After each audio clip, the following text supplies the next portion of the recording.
In between conversations about the tavern on the Recording corner, in I will call progress. the February 15th Common Council meeting in order. Madam Clerk, please call the roll. Mayor Olson. Here. Alderman Hopper. Here. Alderman Mayor. Here. Alderwoman Wilhelm. Here. Alderwoman Hanneman. Here. Alderman Barber. Here. Alderman Nelson. Here. Quorum, please rise. Join the Pledge of Allegiance. I pledge allegiance to the flag Of the United States of America, and to the republic for which it stands, one nation, under God, indivisible, with liberty and justice for all.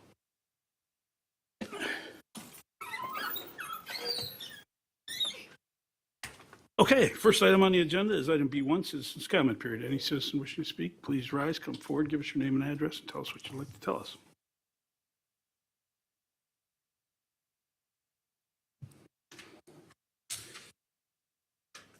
Hey, Marcelino Rivera, 5536 Allwood Drive, aldermanic candidate for District 5. So I spoke last time about the code of conduct of elected and appointed officials. Before I go any further, I would think that this document would be made readily available to our citizens instead of being hard to find on our website.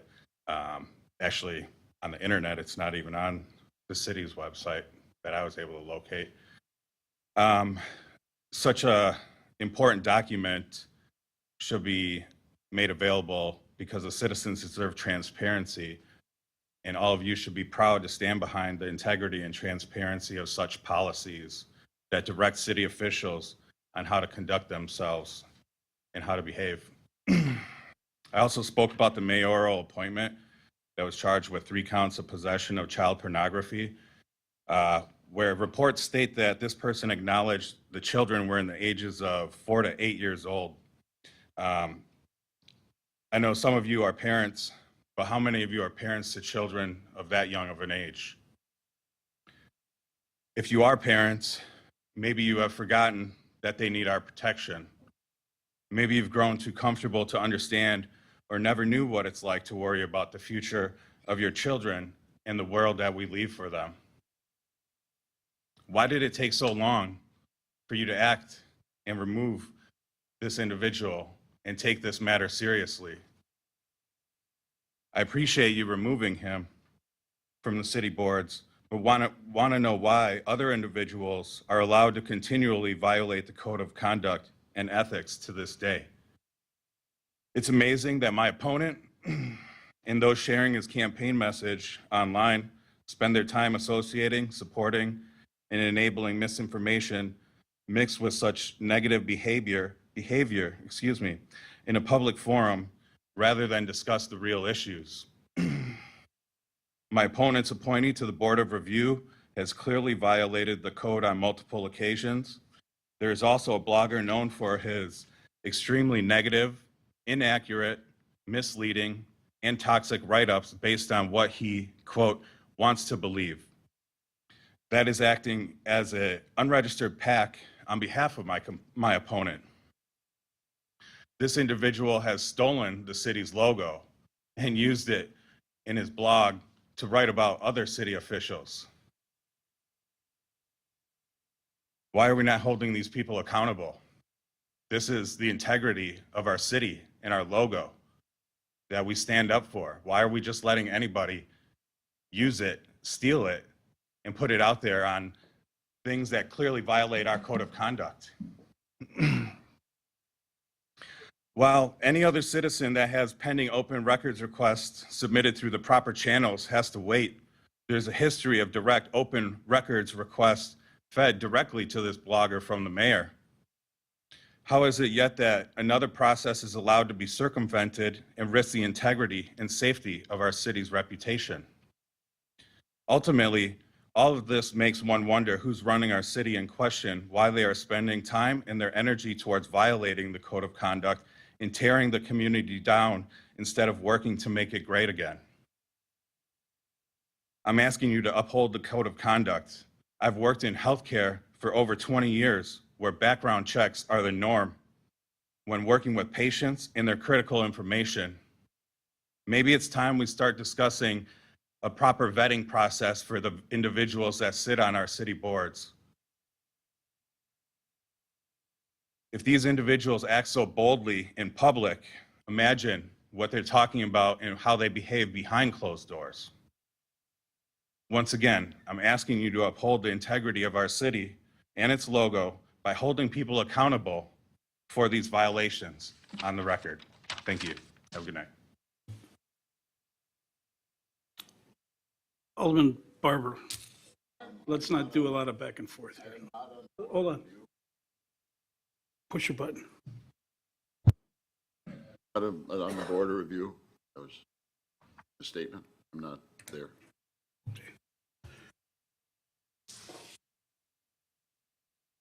Mr. Lewandowski. Leroy Lewandowski, 8030 West Winston Way. I just want to bring this picture up again that came through Facebook. I'm against the slaughtering of animals in our city to that extent. Strauss was a small operation and they had issues. And Strauss is no longer the small business that it was. It's being bought out, that I understand, from a Texas outfit. So it's not Strauss. And we're going to have too much of the slaughtering going on, and we don't know what this company will do. It's something new, and we shouldn't accept it. But I feel that the people should have the opportunity to speak. We did the last time, but somebody voted for it and then somebody changed their mind. I don't understand that either. But I just want to bring up some other issues. The steps in front of this blend are too small and no railing. Somebody like Mr. Nelson, and he stated that him and Taylor were going to get the job done. Well, I looked at it today and I couldn't get my foot down on the first step because it was covered by the first top shelf. And now we got all kinds of signs. They got a sign saying that there's ice and snow coming down and nobody's doing anything about it. There should be some canvas either up top or some canvas down at the bottom to protect the people. It says, watch out. Am I going to stand there and watch it come down? It's going to come down and hit me. And we also have a problem with the graphics, which is a support engineer for the city. We should try to change to a different company. There's other companies around because what's happening and the mistakes that are being made by this company are horrible, absolutely horrible.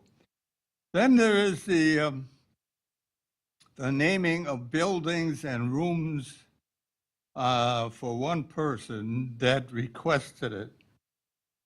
I just want to put out a statement in that, to begin with, way back in 13 years ago, the Tri-County Baptist minister came past my house and talked to me a little bit. And he said, what can I do for you? I said, we need a hot meal for the seniors. So he let me come to his place and look it over. I approved of it because he had a kitchen that was a commercial kitchen. He had enough for 100 people. He then applied for having the meal program at his church. He was donating his church to the meal program. 2 weeks later, somebody got their hands in this city and stopped it. And so we got this city food program, and at that time, we never had a complete commercial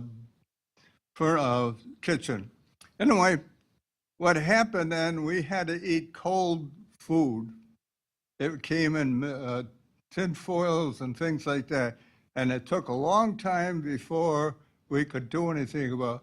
Now, I feel that this gentleman, since he deliberately wanted to offer his whole church to the meal program, and I think that his name should be in this room instead of the one that's in there. or forget it. I mean, it shouldn't be there because this guy, he took and misused the money for the truck, buses, and he, Mr. Lewandowski, you're going down a slippery slope and you've passed your 3 minutes. I want to say something. You're talking to me and I can't hear you. I said, you're going down a slippery slope with your comment. I caution you. Well, And I want to tell you also. I can give you a whole, another 3 minutes, but I don't want this slaughterhouse. Thank you very much. Anyone else? Anyone else? Seeing no one else rise, I will close the citizens' comment period. Move on to mayoral announcements in your packet. The good thing that came out of the Nebraska Board of Agriculture is what we now know as Arbor Day. We're joined by the city forester, and in your packet there is the proclamation. I think we'll pass on reading it. We've got a long agenda, but thank you very much, Tom. Mr. Tom Ria, our city forester. Move on to approval of the regular meeting minutes of the Common Council meeting of February 1st. Any additions or corrections? Is there a motion to approve? Motion to approve the minutes for the meeting of February 1st with minor typo corrections to G3 and G5. Is there a second? Second. Now, who said that first? Alderman Mayor. I didn't say it at all. Alderman Sorry. Holfer, I'm sorry. It came from that direction. I tell you, it's a tough crowd, you know. Okay, all those in favor signify by saying aye. Aye. Any opposed?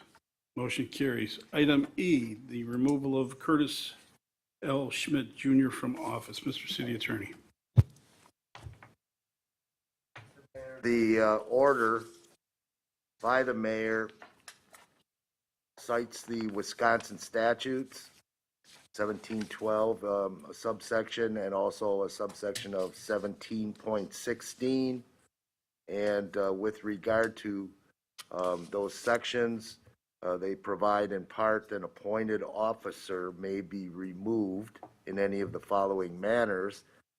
And then 1712 sub C 2 sub 2 states an officer appointed by an officer. Members of boards and commissions in the city are appointed by the mayor, who's an officer, or body other than the common council, whether or not the appointment was confirmed by the common council in any of the following manners.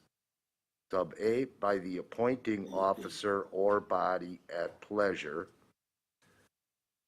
which means you don't have to specify causes or the like, or hold a hearing upon notice, etc. And 1716 states that removals from office at pleasure shall be made by order. Essentially that, and a copy shall be filed in the office of the clerk of the unit, which would be the city clerk. I did, after reviewing the municipal code and the Wisconsin statutes, have a discussion with league counsel for the League of Wisconsin Municipalities, and her conclusion was that was the appropriate method for removal of a board and commission member under those statutes, and the fact that board and commission members do not have a specific removal process under the municipal code. And how many have we removed in the past, to your knowledge? I'm not recalling board and commission member. And Madam Clerk, can you outline for us the, you'll be able to answer the background check procedure and the procedure that I just implemented? Certainly. When an applicant submits a volunteer fact sheet, they also sign a waiver allowing the city to conduct a basic criminal background check with the state. And we do that. We have now started at the direction of the mayor to also include a circuit court, which is referred to as CCAP, which has charges that include municipal arrest convictions and charges where the Crime Information Bureau, that report does not. So we will cover everything in the future, even though this was covered in under code, and when there were no charges, convictions, arrests, nothing on the Crime Information Bureau when conducted. Mayor, do you need a motion? Yeah. We don't, but let's have a For motion. Mr. City Attorney.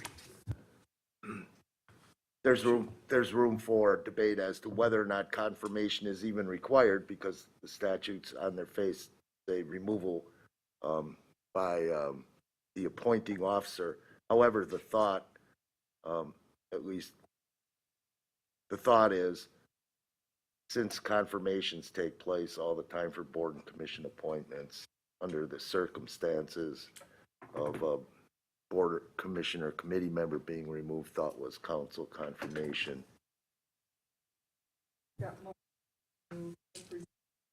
Second.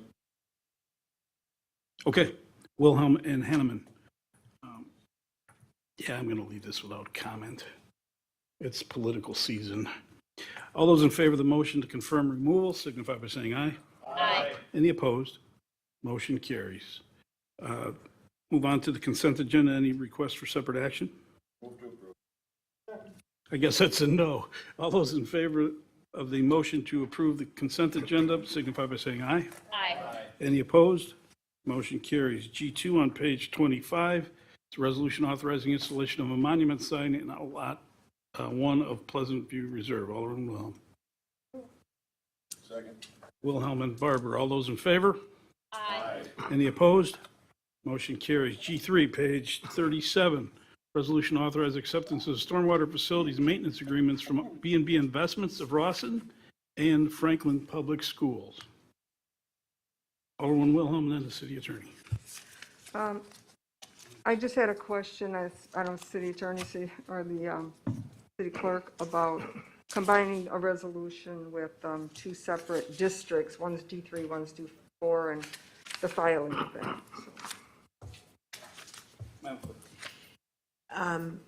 We have done this many times in the past, but we decided to verify with the Register of Deeds office that they haven't changed their procedure where it would require two separate resolutions. They did verify that that's perfectly acceptable as long as there are two separate key numbers. They will record it against both key numbers, so it's fine as is. Thank you for that. Mr. City Attorney. And I do know that somewhere I communicated with staff with regard to the execution by property owner on this, as opposed to technical changes. So I would suggest that the motion to approve be made with the technical changes made by engineering department. Is that your motion? Alderman, I think it was Wilhelm, right? We have no motion. So is there a motion to approve with technical corrections? I move to approve with technical corrections. Well, the way I want to do this is Hanneman started first and Ed was on his way. So I'm going to do Alderman Hanneman and then Alderman Holfer and Alderman Wilhelm, you have a question. Is it on? Okay, I just like one of the technical corrections to include the dates of the site plan and erosion control, because in the documents, it says, for example, Kids Connection, site plan dated such and such, and also down in the first number 1, the stormwater system plan and erosion control plan dated. So we actually have the dates of the last ones for the record. We'll consider it part of the motion. And Mr. City Engineer, in the future, let's do these as separate actions. Thank you. All those in favor of that motion signify by saying aye. Aye. Aye. Any opposed? Motion carries. G4, page 57, resolution conditionally approving a 3-lot certified survey map of Lot 84 in Ryan Meadows subdivision. Mr. Director, Mr. Planning Manager. Is requesting a approval of the existing Lot 83 to turn it into essentially 2 different lots. The north portion from roughly the southern tip of roughly the approximate area of the existing wetland on that property north to be Lot 1. Lot 2 would be a combination of the remainder of Lot 83 and then the northern portion, the northwest portion of the Singh property. And then Lot 3 would be the remainder of the Singh property that would be remaining in existing R2 zoning, I think it is. That's the basic motive. They have a development proposal in line. They've actually filed the site plan for Lot 2, which is for basically a business incubator of sorts on the property. And the main point of contention going in at the end here was to make sure that we had a definite resolution of Monarch Drive, the end of Monarch Drive. The Plan Commission approved a land division variance to allow Monarch Drive to include a cul-de-sac that exceeded 800 feet in length. And the design was approved through engineering with Public Works input. So the resolution as adopted would approve that existing 3-lot CSM for this property. Heath, I heard you say Lot 83, so I'm just for the record, it's 84. I know it's a 3-lot, 4-lot 84, so Well, yeah. I just want to make sure. It's the property on the east side of Monarch Drive from Chicory Street Right. south. So. So I'm looking at the staff recommendation addressing Milwaukee County Register of Deeds comments on 11/21 and noting that the CSM has been amended twice since the Register of Deeds comments were presented. So I'd ask that we please be sure to provide the Register of Deeds with the most current CSM for comment. Yes. And that, I don't know if that can be included in the resolution. Yeah, we did ask them if they wanted us to send it back for review, and they indicated that their comments were minor and that whatever changes we were making were well within their guidelines for submissions. So Okay. we will make sure that they're aware of what the current design looks like, so if they have any questions, they'll bounce them back to us so we don't I have know. getting this kicked back to us. Okay, great. My next comment is related to the staff recommendation for conservation easements to be provided and recorded simultaneously with the CSM, as also required under Section 15-7 of the ordinance. The developer maintains that they would like to wait and defer this until land disturbance and building permits.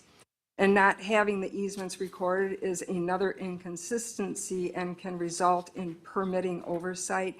Is there a method that we can prevent any fill or land disturbance or building permits, because we just had one of those recently? So can we assure that if we don't have those easements recorded as we are supposed to, that we won't have an oversight?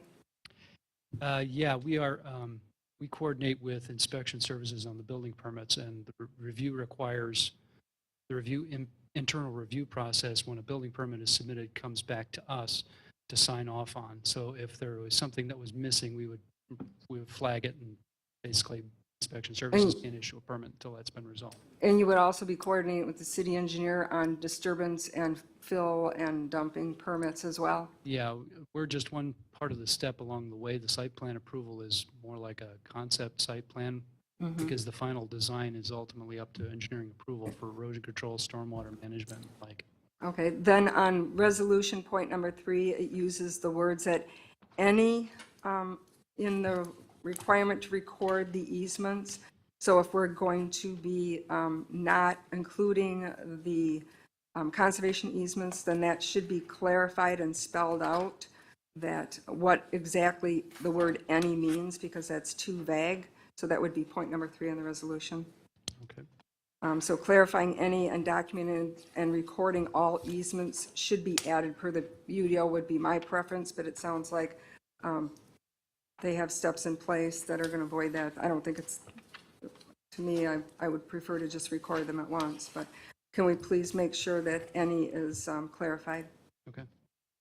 On the land variance on page 62 for the staff report, the land variance documents are included within G4 of this agenda item.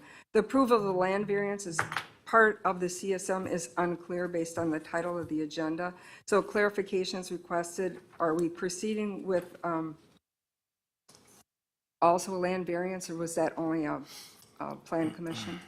That's, land division variance is a creature of the Plan Commission only. It's basically like a waiver or modification of the standard requirements for subdivisions. I thought that was, but it was included in here and it wasn't clear on if we were acting upon it. No, it's, it was included only as a comment point by staff. Okay. And then for, related to that land variance, it was 800 feet is the length of Monarch Drive, as long as it's supposed to be for the UDO. And then it was previously approved at 1,200, and now it's going to be requested to be a 1,500 feet, which is nearly double the allowed ordinance under the UDO. So where is the extra 300 feet coming from? Because it ended right at the property line, so where's that extra 300 feet?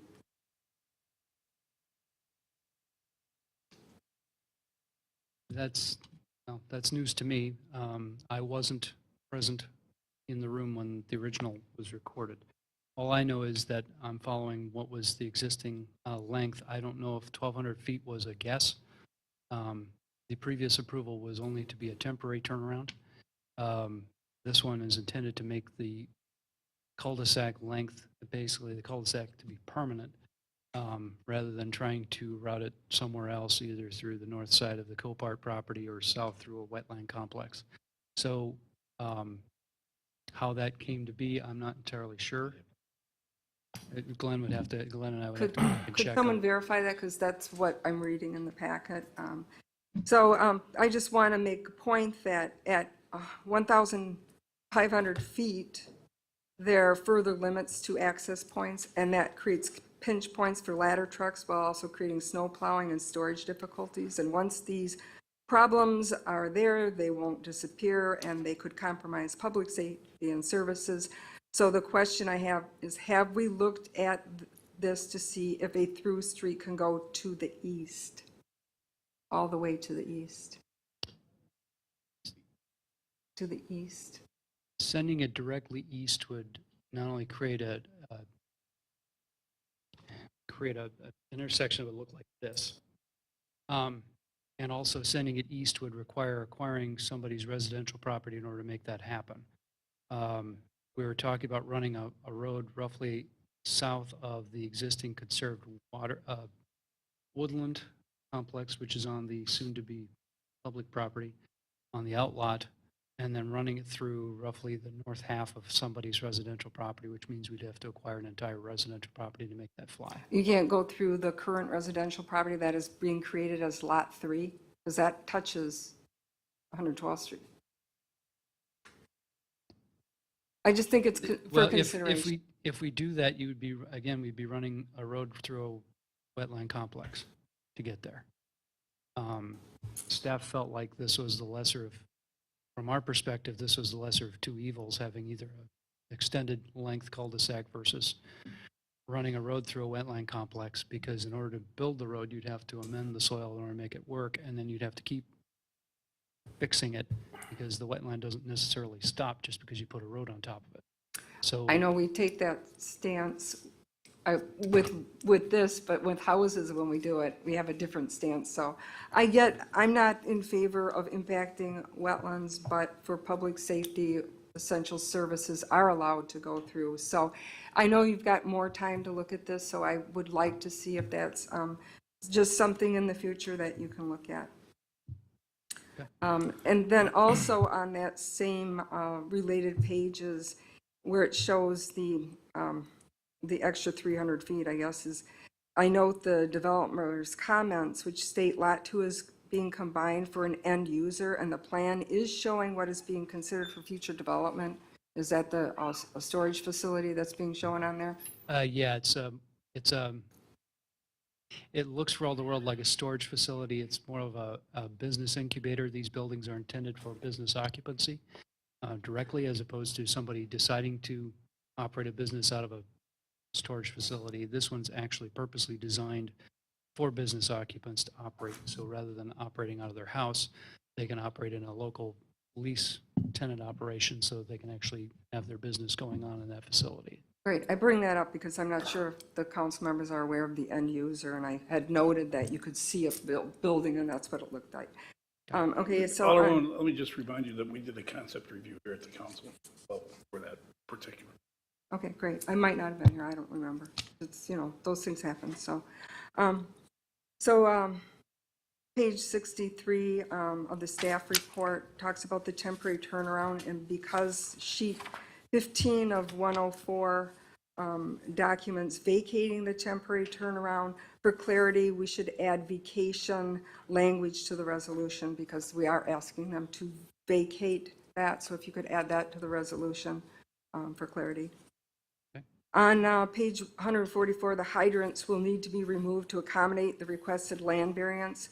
In point number 9 of the resolution, where the costs include dead-end street signage, I think we should include the costs for them to remove the present fire hydrant. I don't think that should really be our cost since this is something they're requesting.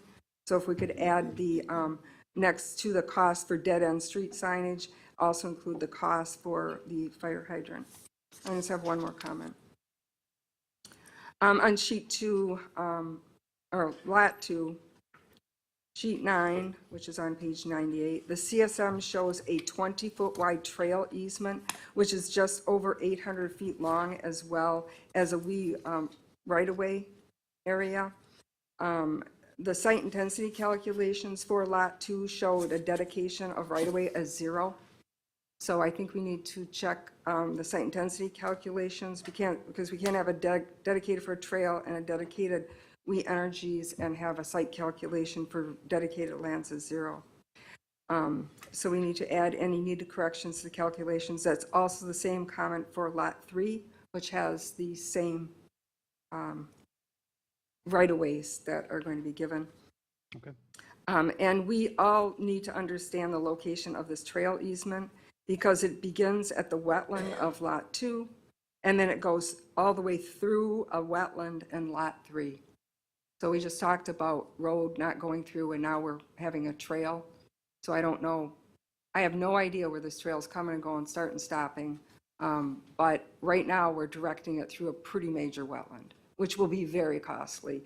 And as you noted with the road, will be unstable. So I think that needs to be, and those are my final comments. Thank you. So with the adoption of this resolution, and I look to you two gentlemen, are we going to simply, I'm going to make a motion to adopt, but with some understood technical corrections? Is that how it would be? Yeah, I've concurred with all the recommendations so far. So, I mean, we'll make it work. Oh, that's Yeah, fine. there- So there- I'll changes. now, am I reading this whole thing? Because I think it's got like different I've never seen something that's got the quarter and quarter and quarter. I mean, I'll do it just for the entertainment of those watching at home, but if I don't, I mean, is this how we want to that- proceed? As I recall, Alder Hanneman, you made Regular read it, which was even more entertaining given his accent. It's up to the mayor. Mayor, if you wish to do it, I will gladly do it, but, It would be really entertaining, but it's here for all to read and laugh at. So I would just say, motion to approve as per the council action sheet with the technical corrections outlined by Alderwoman Wilhelm. so moved. See, that's not that hard. And if anybody wants to see it, it's on page 57 of this packet. All those in favor of the motion signify by saying aye. Aye. Any opposed? Motion carries. G5 on page 151 is making the roundabout permanent. Nelson and Barber, all those in favor signify by saying aye. Aye. Any opposed? Motion carries. G6, page 161, acceptance of public improvements in conjunction with the development agreement for tax incremental financing district number 6, public improvements in the Rhinewood Meadows. All those in favor? Any opposed? Motion carries. G7, page 163, is a request for the council to approve an amended mutual aid box alarm system agreement holding the Department of Defense, I love this, hold the Department of Defense harmless in the event of discharge of firefighting foam containing forever chemicals by the 128th refueling. We got to do this, but as the chief pointed out this afternoon, if we get this far down the Mavis box list, we're in deep trouble. Mayor and Wilhelm. All those in favor? Aye. Any opposed? Motion carries. This lets the federal government violate their own law. G8, page 185, for your information only. This is the new housing fee report for 2021. I will point out that a lot of these fees went down. Who does? Wilhelm? Alderman Wilhelm wants to comment? Not possible. Alderman Wilhelm. I'm commenting regarding the table in page 1 or 186. In 2019, as the mayor noted, fees went down. However, fees going down means a change in collection for law enforcement from 926 in 2019 down to 517. For multifamily dwelling units, the collection for them for impact fees went down for law enforcement from 644 down to 336. Also to point out that the library board collection fees, possibly because we're kind of done paying that off, went down from $1,018 to $335 for single family and two family, and it went down from $679 for multifamily down to $218. I bring this to your attention because with both of these increases, while it sounds good for impact fees to new development, we have many housing starts, and that may affect the need for additions to the library, the need for additions law enforcement. And I think we might want to revisit that sometime very soon. Thank you. Okay, I just need to point out that this is for physical structures and capital improvements, not labor. And there's been no conversation. I'm not arguing with you. I'm just saying there's been no conversation about library or police facility additions. We built that police facility the last 40 years, and we're only, what, halfway through. So, well, no, there's room in the PD for more police officers, and we'd find room in the library. So, but anyway, I didn't mean that as an argument. I will tell you that we do have one impact fee yet to come. Peggy, you want to talk about this? We actually- Okay, go ahead. We actually have a few yet to come. We are in the process of working on water, sewer, transportation, and there may be an adjustment to recommended for fire. And the transportation one is, I think, the one the mayor's probably referring to. So what we're working on is some options to be able to show the council what the inclusion of those properties would equal as far as an applicable impact fee. And we would expect that to be coming to the council in the next 60 days. Okay, I don't think, any other questions? Do we have a motion on this matter? Don't need one, that's right. Okay, thank you. G9 is, page 189 is an ordinance to amend. Yes, sir, Alderman. Push your button. If we could, and I'm asking this page, well, it's item 5, page 151, that top on the council action sheet actually had a request for rezoning. And I didn't see that in the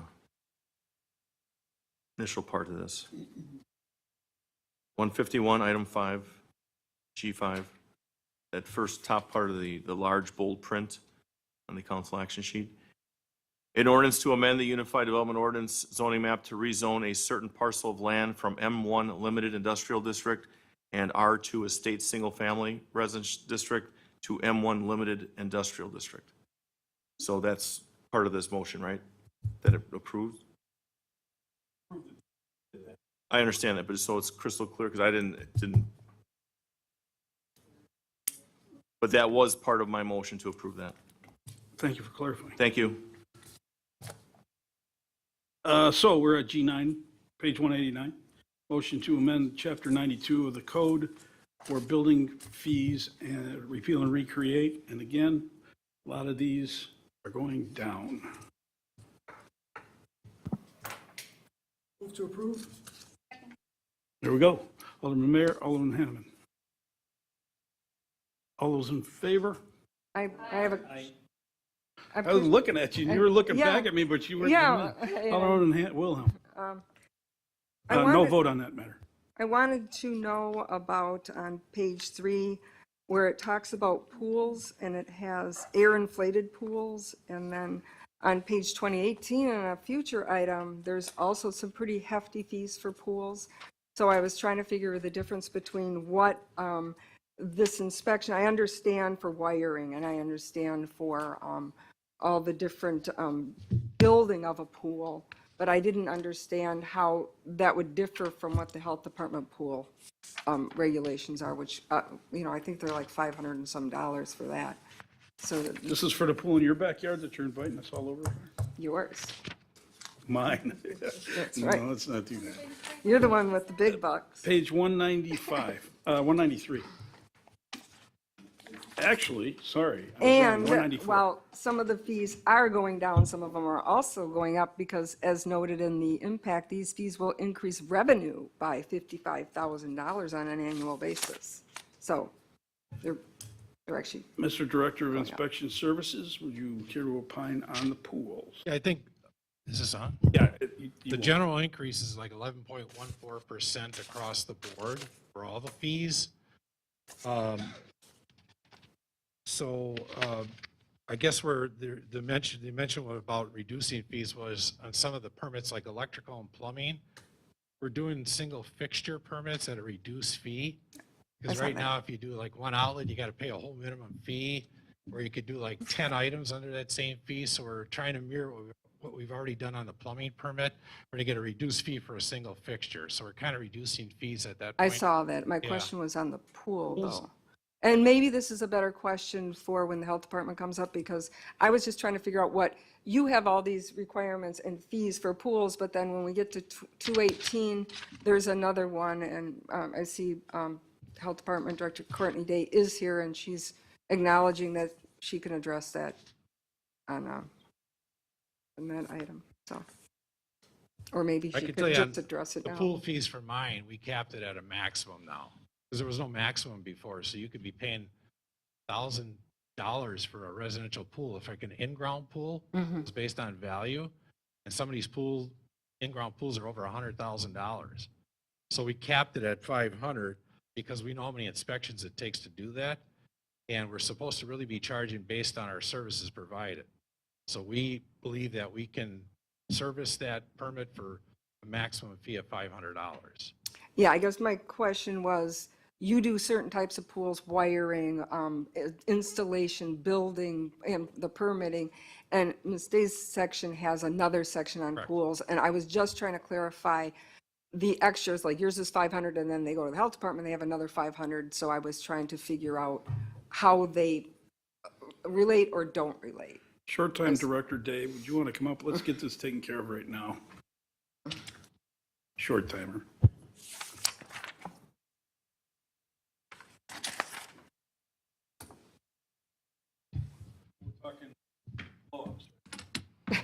Well, I don't know.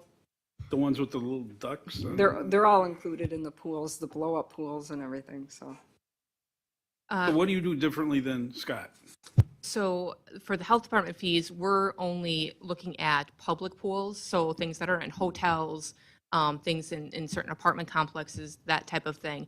The majority of their fees are associated with residential pools. We don't do any of the construction. That's handled by the state. Ours is just the licensing and inspecting of public pools. Didn't even think about the public pool situation since I'm not really familiar with too many of them around in our community. So thank you for that clarification. Appreciate it. But the pool in your backyard's public, isn't it? Anyway. Okay. Any other questions? Is there a motion regarding this matter?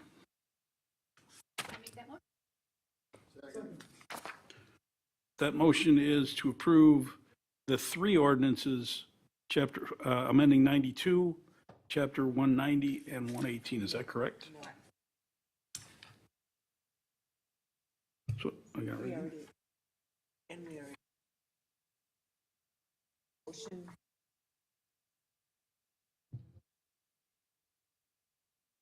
There was a motion on. Okay, so you want to do the 190 and 118? How about separate?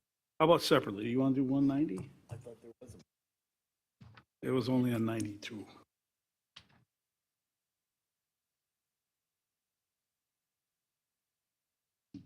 Okay.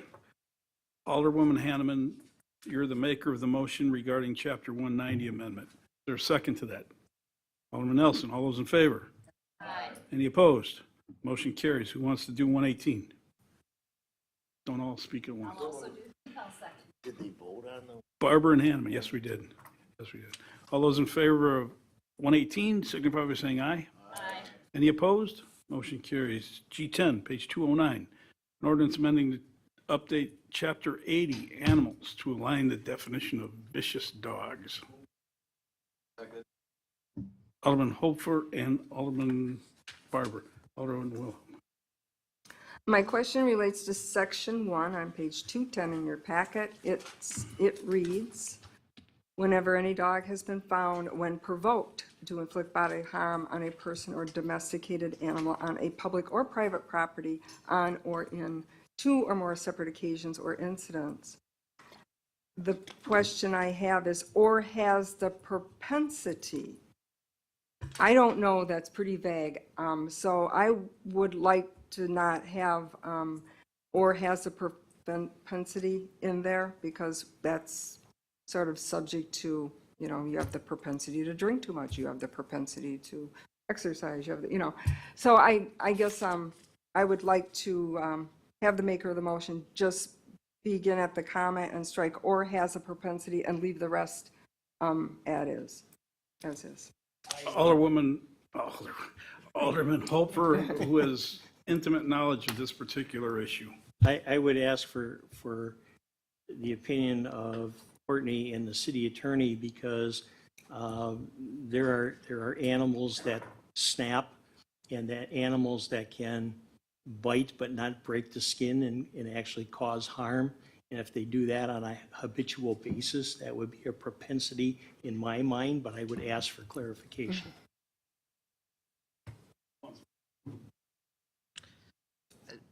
I can, as Alderman Holfer was referring to, oftentimes animals that have sort of, this is covering those animals that have sort of a behavioral pattern that we're seeing, multiple police reports of menacing behavior, chasing people, or biting them and not breaking the skin, that type of thing.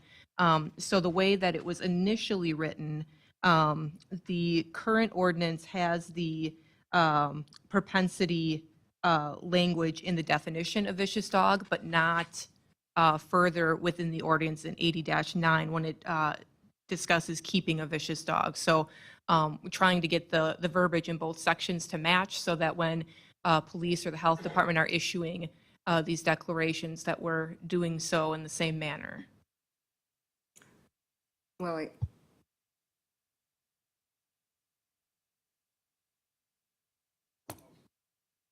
Well, I was just going to say, I prefer it the way that it's written.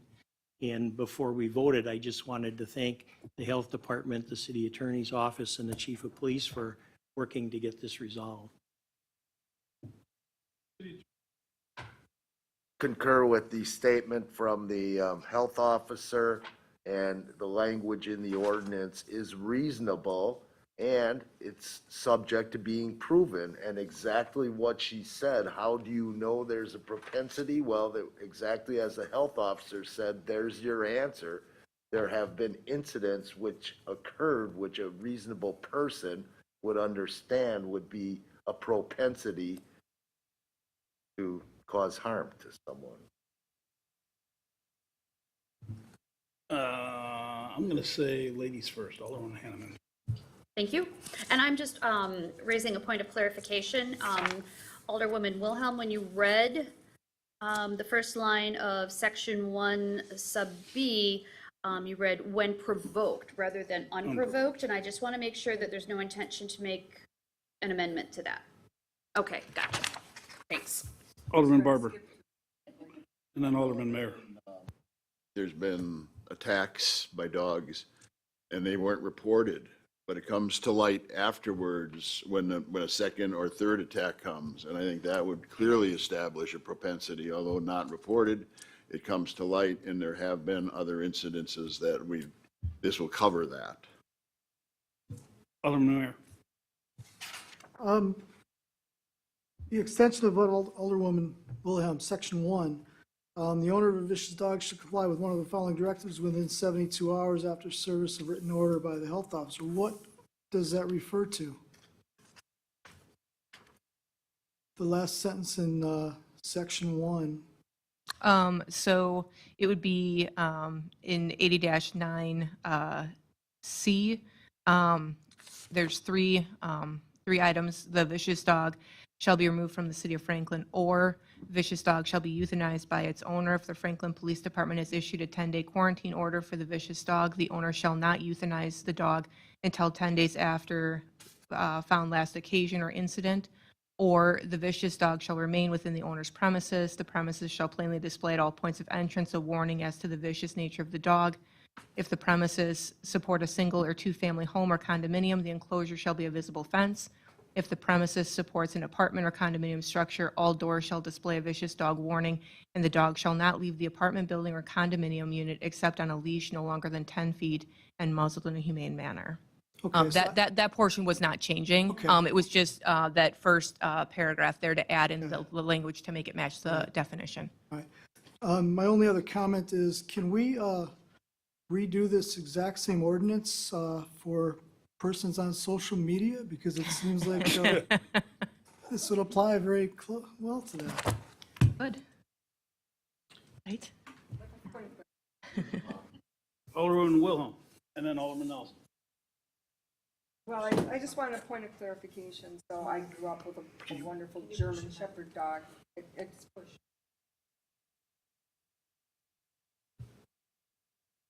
I'll do it once more. Oh, now it's hot.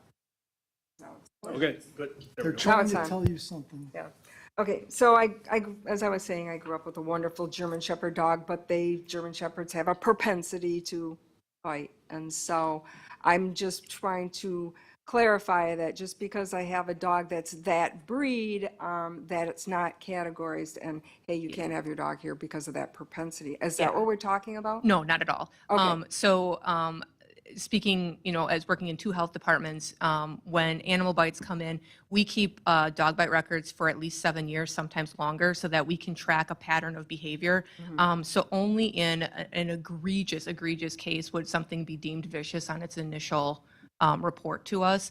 That's why we keep them over time so that we can see if there's a pattern starting. And also, it's the key thing here is unprovoked. So a lot of things that happen when animals bite, they are provoked. Someone pulls their tail, someone steps on them, someone gets too close to them when they're eating, that kind of thing. So those are not considered part of this because it's, an animal being an animal. But this is the dog that takes off, that was off leash in the yard, takes off down the street after a kid, or Makes good sense. yeah, things like that. So yeah, no, we don't. It's not just because you have a pit bull that we're gonna, be Well, looking at you with I sideways wasn't going eyes, there with a but- pit bull, but you Yes, actually absolutely, got what I was yes. saying, and the German Shepherds sometimes fall in, almost sometimes more often than pit bulls. So thank you for getting that on the record. The city Appreciate that. attorney. Motion on this subject matter. The introduction starts with Chapter 80 is to be amended as follows. I would suggest a technical change that it specifically cite the section 80-9 sub B. Just in the intro. That's it. Very technical. Alderman Nelson. I yield, it's fine, this has been talked about enough. Is there a motion regarding this matter with the technical correction?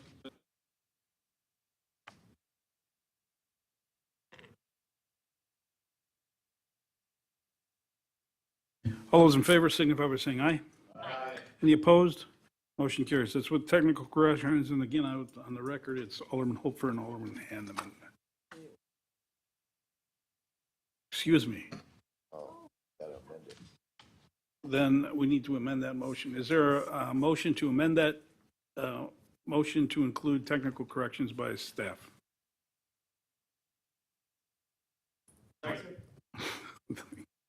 Hopfer and Nelson. All those in favor of the amendments signify by saying aye. Aye. Any opposed? Motion carries. G11, page 213, an ordinance to amend Chapter 169, licenses and permits associated with the Health Department. Madam Short-Term Director. So there's three sections to this.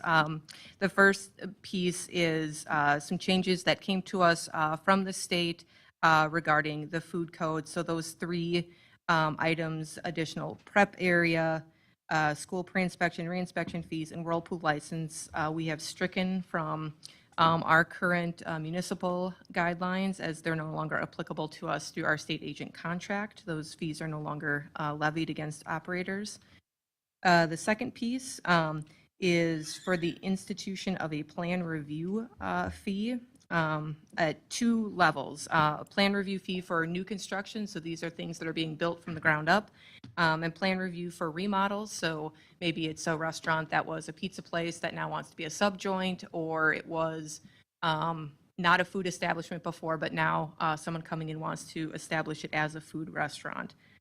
And the final piece was to kind of reclassify our inspection fees for mobile and temporary vendors, those would be like food trucks, to make them a little bit more palatable for our operators when they're coming in, but while also taking into account staff time to do those inspections.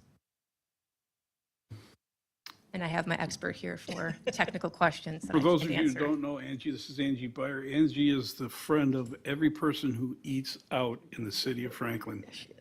And she does a wonderful job, her and Jamie. Any questions?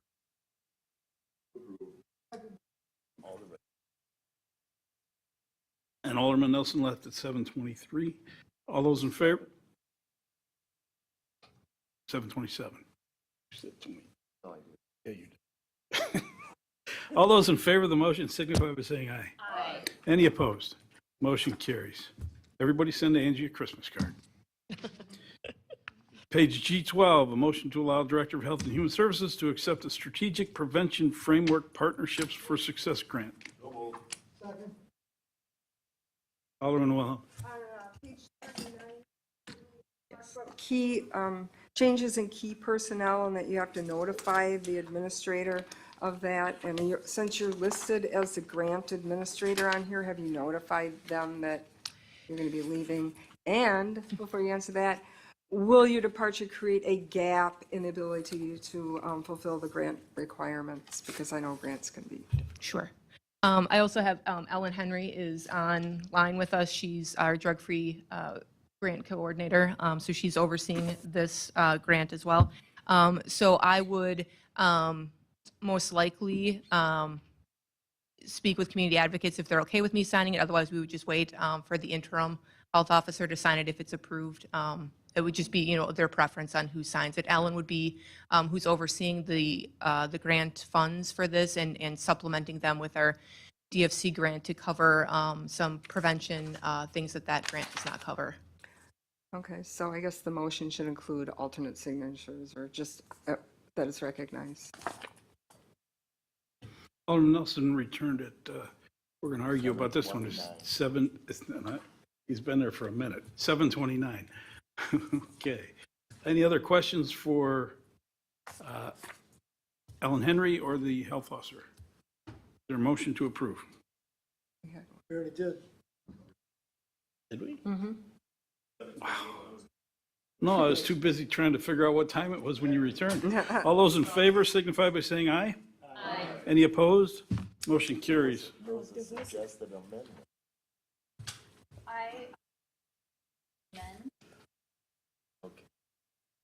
Okay. As suggested by Alderwoman Wilhelm. provision, okay, Alderwoman Hanneman is moving to amend the previous motion to add the language from Alderwoman Wilhelm discussing additional signators. Is there a second? Second. All those in favor? Aye. Any opposed? Motion carries. G13, discussion regarding Health Department organization. Been kidding all night about Courtney being a short timer, which is true. I still haven't convinced her to stay.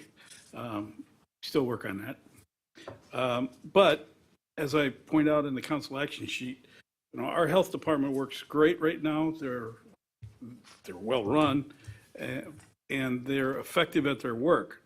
But this always offers us the opportunity to take a look at the department and see if there's some changes that we may want to make to either be more efficient or save some money or something. So we have that opportunity. I put it in front of all of you to have a conversation. I have no interest in downsizing, changing employees, or anything like that, like Courtney to stay. But this offers us the opportunity, and I always take that opportunity. Have in the past, I will continue to do so. So I gave you a couple of options, 4 of them. Remain as is, recruit and hire a successor director who will also serve as the health officer. That's option. Another option is consider contracting with a neighboring community to provide a director of health and human services as the director and maintain the department as it is with a non-local director. These are just considerations. Or consider merging departments with a neighboring community, much as the North Shore and the near South Side health departments. We just hold until after the election. Consider merging departments, we did that, or some other scenario. So let's have a conversation. I didn't see who went first. I'm going to start at that end and move this way. Alderman Hofer?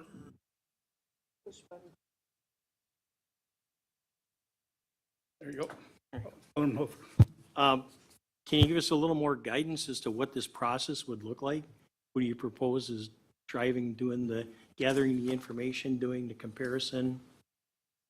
Well, it was going to be Peggy and me. Now it's going to be me and anyone on the council that would like to join me. If you guys tell me, okay, if you guys tell me you want to do some parallel thing or something else, I don't care. But it's a substantive conversation that's got this. Here's some light reading. This is just released yesterday from the Courtney. I got to bring it up, right? It's a study by the Public Policy Forum. For those of you who read public policy forums, it's the standard public policy forum that says the county ought to do it. But it gives some ideas. My thought is I'm having conversations with other mayors constantly. I would just entertain that conversation, specifically with Greenfield. Next item is their director helping here, and perhaps Oak Creek, but there's issues in every health department. You can't find people. So, and on top of that, we've already started advertising for a replacement director. Do you have a projected timeline? I mean, is this 6 months or? Excellent questions, but there is no timeline. It's all based on, can we find candidates for a new director? And the next item will tell you, I did 180 days as a starting point. Okay. Alderman Mayor. Nobody would know better, really, what's best for the department than the person that served as the director for the last few years. What's your recommendation, Courtney? How should we go forward?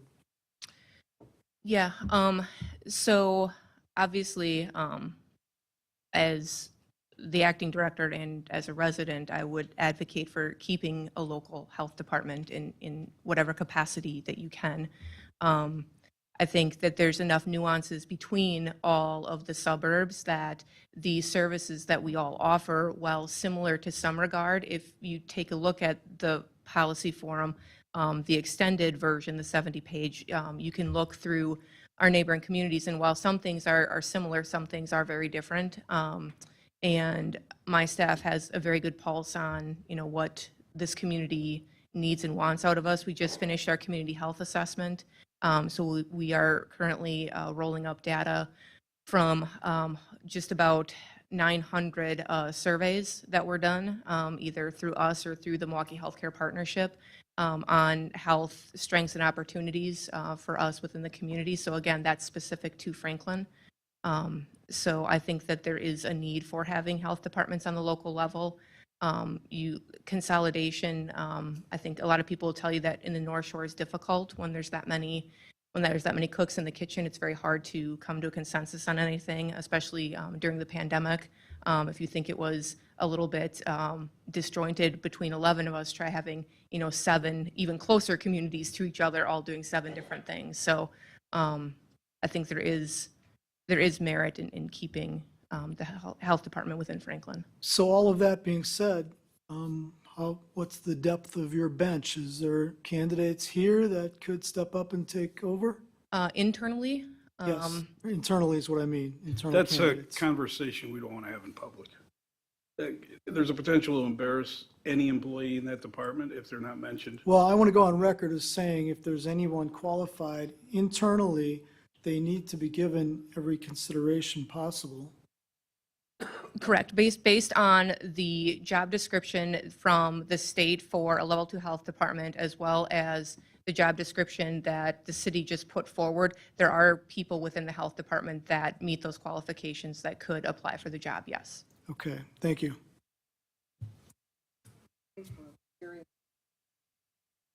Okay, Alderman Hammond. Actually, many of my questions were already answered, so I will yield. Board of Health member, Alderman Barber.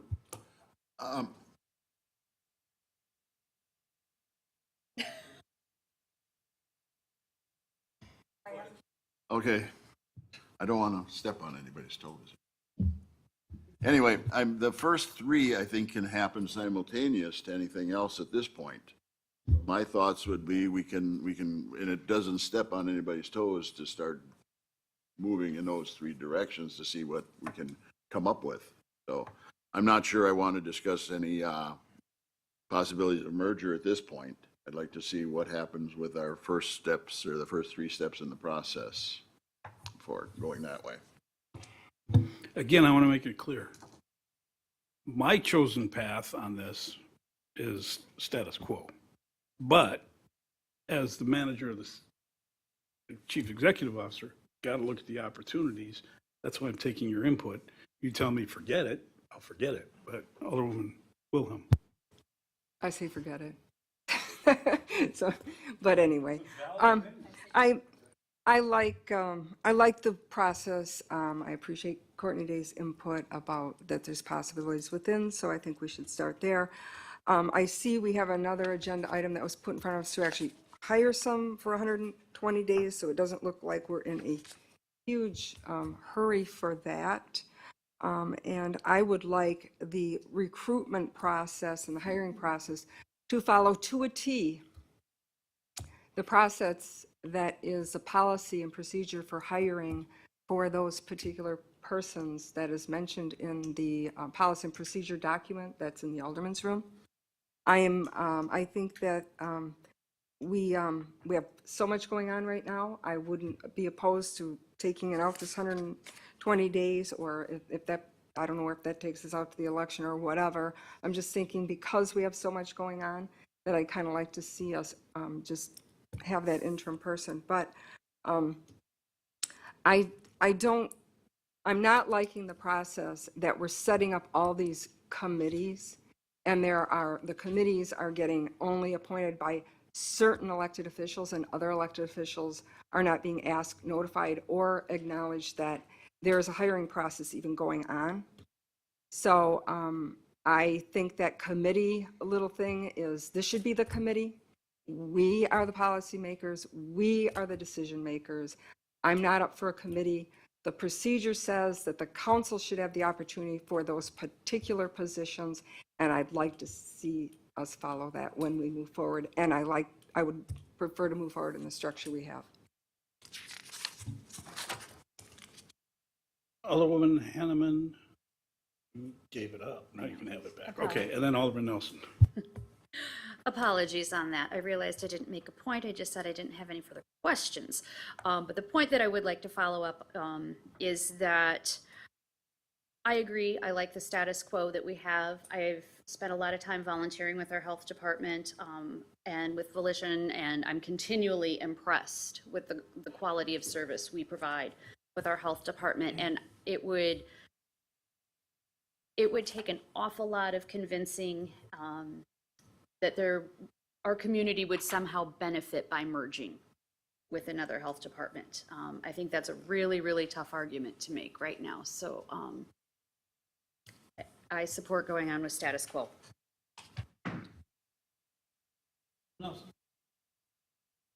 Well, first point, I concur, and I would like to see us go with the process for when we're selecting these new department heads and such, which is currently supposed to be in effect.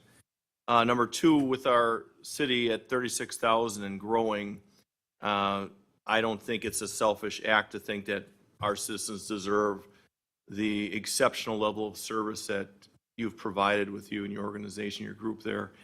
I agree with the mayor. I mean, we've got something good. We've set a standard, a level, and I don't see any benefit to us merging with any other community, and that's how I wish to keep it my 1/6 vote. Thank you. Okay. I'll say it. You're all welcome. I put this on here to allow you guys to say that and to give a little confidence to the health department. So, So given that, I hear no interest in me or us pursuing a merger or a shared department head. So with that, I have my marching orders. Go to G14, page 249. There is a new one at your place. It's a temporary appointment of, do you see it there, Alderman? Yeah, Darren Roush, who is the health officer for the city of Greenfield. Darren performed this duty for us before we found Courtney. So I hope the luck continues. So with that, I did have conversations with one other community who was unable to help us. Is there a motion to appoint?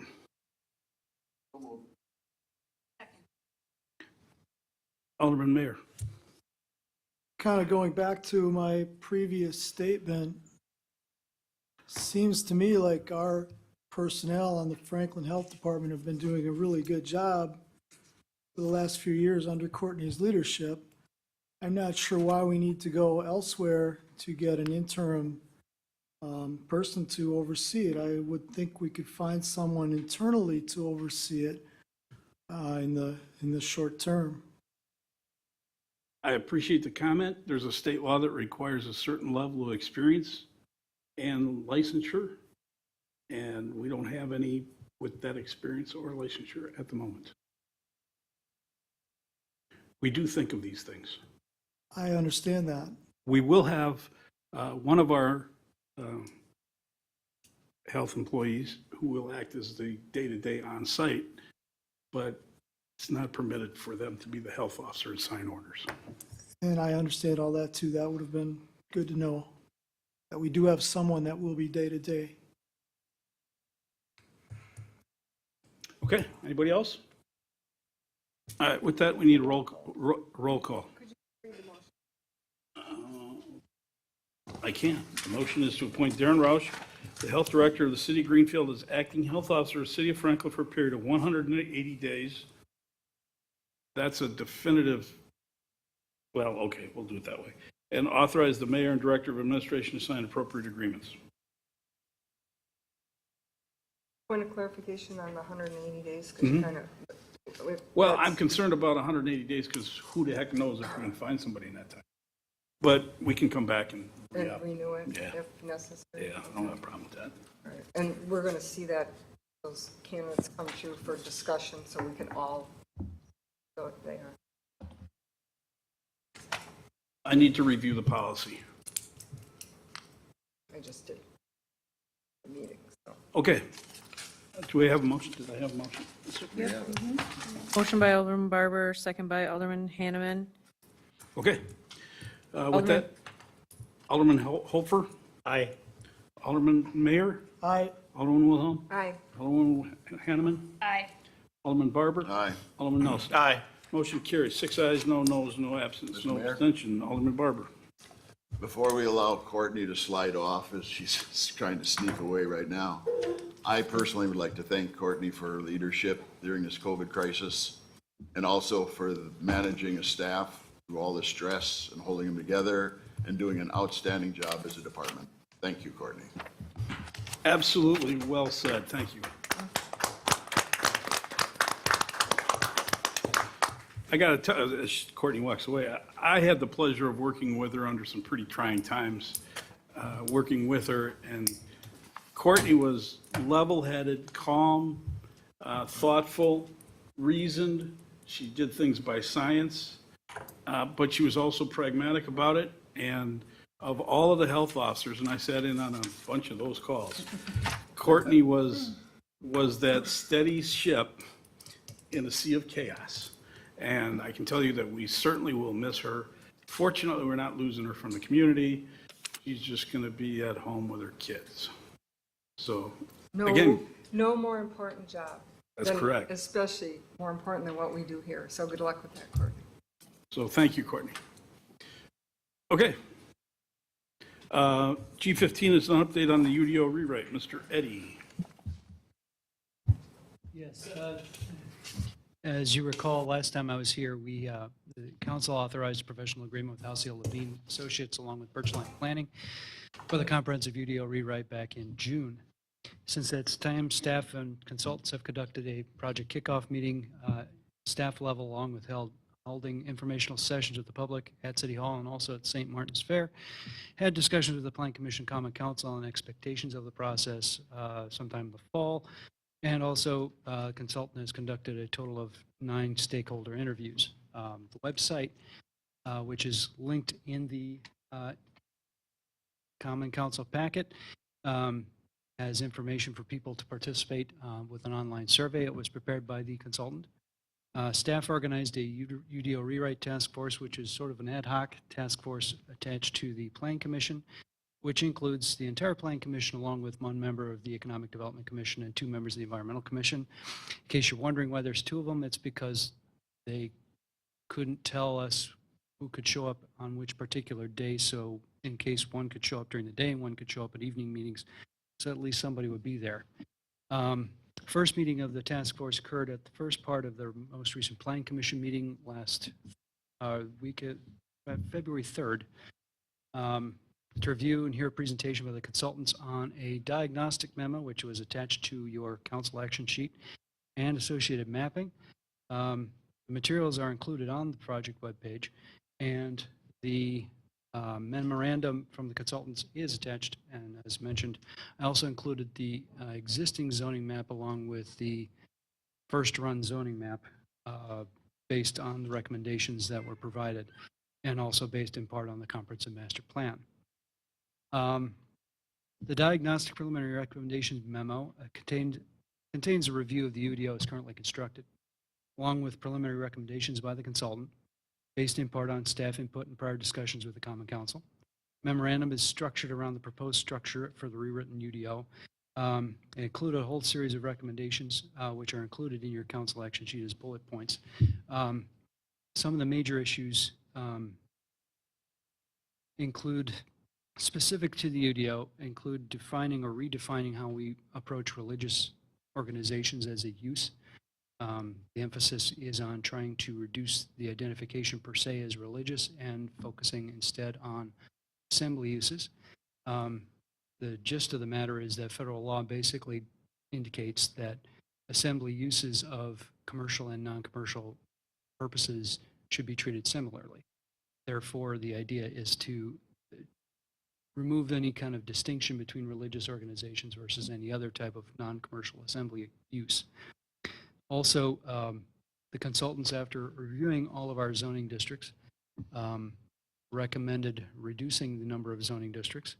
If you remember, way back in March of last year, I came to the council after having done a presentation for the Plan Commission the previous month and discussed the fact that you have a lot of districts that basically repeat themselves. Minor variations, but basically they're variations on a tune. So rather than carrying on minor variations of a tune, why don't we just go with the original source and remove a series of redundancies? Hence the proposed reduction of residential districts from 12 to 5, and reducing the number of non-residential districts from 16 to 10, thus retaining the existing B1, B2, B3, B4, business park, village business, which would be retitled the institutional district, the limited industrial district, the parks district, and reinstating the landfill district, which ceased to exist with the creation of PDD 37, which is Ballpark Commons. Ball 37? Landfill, L1, which previously was located where Ballpark Commons is now. They also suggested and recommended changes to the retained district to bring them more in line with development currently built. That was the multi-page nonconformity analysis, which is included in the memo in written form, and the several maps that were attached to the website or webpage, which indicated that a large number, potentially large number of existing lots in those districts would have been rendered or are currently nonconforming, and the objective is to reduce the number of nonconformities so that people can actually conduct business without having to go through a bunch of zoning applications to make things happen. At least particularly at the residential level. The objective in a lot of this UDO rewrite is to consolidate standards so that you put all the bulk and dimensional standards in one article, put all the use standards in one level. You put all the procedural aspects that are specific to specific categories like natural resources into one location rather than the 5 that are currently in the ordinance. It's all intended, it's all of a piece to basically turn the UDO into a user-friendly document that the average person can read rather than having to consult an attorney or an engineer or anybody else to try and read. And I can tell you from experience so far, we even have engineering consultants who clearly don't understand our UDL because they'll get it wrong. There are little quirks and things about our standards that they miss that the average engineer would just generally miss if they weren't paying attention because they're not standard. There are several other processes, including creating more flexibility in the implementation process. One of the particular hobby horses for us is temporary uses, creating more flexibility for implementation of permits, for those types of things. One big one is replacing the existing use tables, which are voluminous and based on an industrial census, which bears little resemblance with reality on the ground. We want to try and bring that more in line with what's actually on the ground to simplify the way we do these things, because the current process requires us to consult a book which is obsolete to, and I'm not kidding, it is obsolete. It's from 1987. And none of the information that's provided in there is replicated in. So, I mean, the ordinance right now is over 600 pages, and it doesn't include definitions that are included in the table. So, we're trying to make this easier to use, more user-friendly. One of the big pieces of recommendation is to replace the minimum parking requirements with maximum parking requirements and essentially remove the minimum standard so that we are not in the business of dictating a number to an individual developer or to put somebody in a position where they're having to implement parking requirements in situations where they're just simply changing a use. We're trying to be flexible on in those areas, as well as updating a variety of other standards. A lot of the focus was on consolidation of standards and making sure that other uses were clarified, other standards were clarified, and procedures were clarified. The going forward, as I mentioned, I provided information on the diagnostic and discussion with the task force. We managed to get through this whole thing in 2 hours, less than 2 hours, which is kind of miraculous. And as such, the next piece is going to be the actual drafting of articles and consolidation of the information, which the task force will be reviewing on a piece-by-piece level rather than the whole thing all at once, because that would be really hard to do. So we're going to do it on a piece-by-piece basis so we can get through this over the next several months. The consultant, I should add, the consultant has sent us a schedule, updated project schedule, and we anticipate that the final document, if we stick with the schedule, will be ready for the public review process sometime roughly 1 year from now. So we have time to make sure we know what we're doing, have the articles reviewed and in a clean, finished fashion so they can go forward public review process. So. Alderman Wilhelm's first on deck. I will give you a Heath Eddy little tidbit and the UDO. Heath Eddy and the UDO is the name of this story. During his interview, we brought up the Unified Development Ordinance, and I gave my usual opinion. I've been known to do that. And I said, this thing needs to be updated. And Heath chimed in something like, yes, I know. I read it cover to cover last night. So I don't know what that says about Heath. I don't know if it says that you needed a life when you were out east or, yeah. And he did mention a few things that he would have changed right off the bat. So Keith knows this device. Second thing is, the council is invited to participate in all of these sessions, and it's noticed appropriately. So we encourage you. Alderman Wilhelm. We might have something in common as probably another person who's read it cover to cover and slept with it under my pillow until it sunk in. So I'd like to say I'd like to say that they're really good suggestions that I'm seeing, and I think the consultants are really great. I'm pretty happy with the process as far as that goes. I am concerned about the process and how decisions are going to be made, and I'd like to try to better understand the process for this entire year, how the council will be more involved in the public input. I had some constituents try to do the website questions, and it either wasn't working or gave them a warning virus, or another comment was there was so much reading up front that I didn't understand. I said, just skip to the questions. So those are all things that are not going to get you much comment. I mean, I looked at it and I thought the same thing. And I'm real familiar with the ordinance. So I'm concerned about moving forward and removing of public input on items such as special uses. I wouldn't like to see a lot of public input taken out. I mean, we are here to work for the public, even though, sometimes we feel like the public sort of makes our lives a little more difficult at times.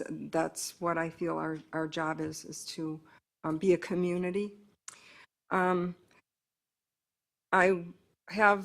would like to see more input on the natural resources. Actually, I would like to give more input on the resources part of it, since I worked on the previous one back with the city attorney and the public hearing that we put together. I agree that there is no consistency in the process. There's no consistency with applying the comprehensive master plan and other resolution and policies that aren't incorporated. For example, we have the survey process or not for water lines and such, these resolutions that are out there and policies that are out there that have been adopted that some know about, some don't. They're not incorporated all in one place. I do notice that the definitions in the UDO section oftentimes conflict with the definitions in the municipal code, especially words like drainage ways and waterways, and a couple other ones like that. So we have a section in the municipal code that talks about the official map. And then we have a section in the Unified Development that talks about a official zoning map. And I'm wondering if the municipal code zoning map was a carryover before the 1998 adoption of the Unified Development Ordinance. One of them says you're supposed to have on file at the Register of Deeds office and on file at the clerk's office 1 inch by 100 feet every quarter section in the city. And I have yet to see that. Now, maybe the planning department or someone has it, but it also says that the zoning map is referenced to the Unified Development Ordinance. There's one right up there. There's no map in it. The one I've had earlier versions, I've never seen a map attached. So if this is going to be our guiding document, at least for another year, I think this council should have an index, which the one I asked for to be sent to all of you, which was sent by PDF, came with no index. That leaves you searching for, putting in the word landscaping and getting 600 hits. It's not very useful. So if we could get the document we have in its current form to all of us in a usable format that is updated, I think maybe that will help us all get on the same page. That's the current UDO you're referring The to. current one that Okay. he says we're going to have for another year yet. Okay. And I would like to see that indexed properly.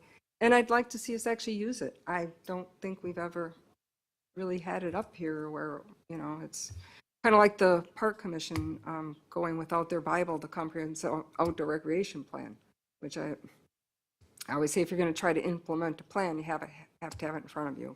If we're going to try to follow an ordinance, we should probably be referencing it. I have 22 years working with the Unified Development Ordinance. No one has asked me for my stakeholder input. I find that odd and a little bit disheartening. And the committee that was put together that met, my first meeting was sent by email. I had no idea it was going to be a joint meeting. I had other appointments. It was set up like, well, can you come meet? You know, yes, I can. And then I found out that it wasn't a one-on-one meeting. It was a meeting that I couldn't stay for. So I have yet to been able to participate in that meeting that we had. So, and the other one was before the Plan Commission. I looked, I didn't see any public comment or any process.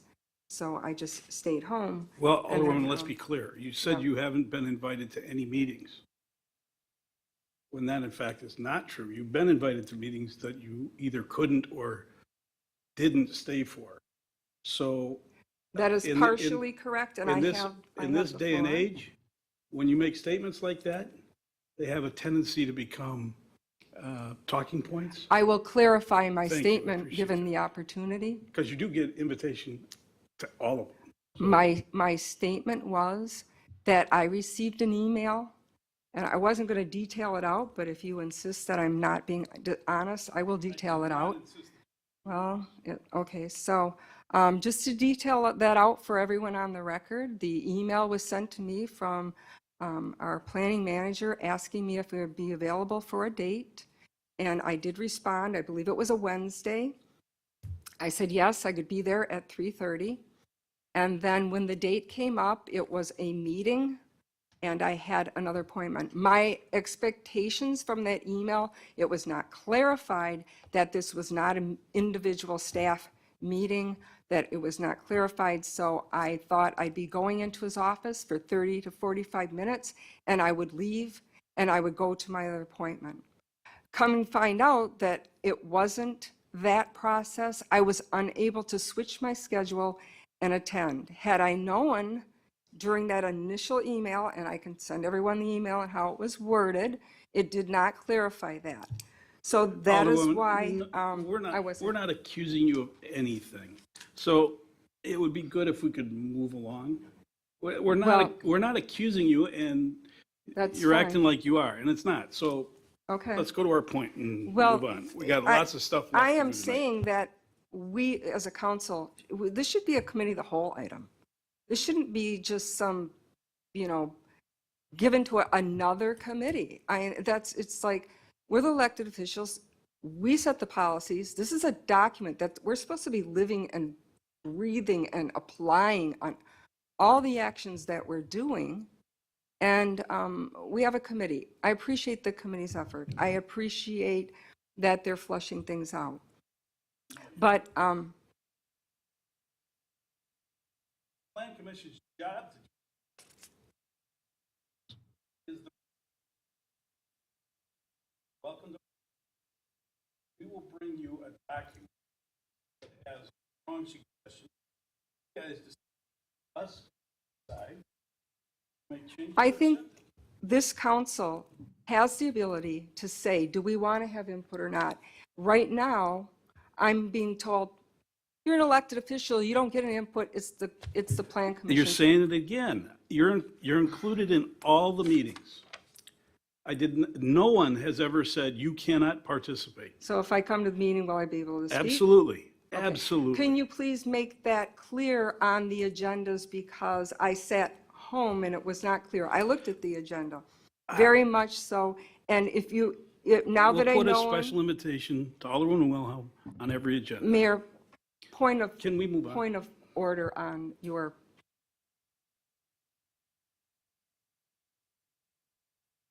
Let's be polite. There isn't a need for a special, there's only a need for a clarification. That's all I'm asking. I don't think that's asking that much. I came prepared. I read every page of this document.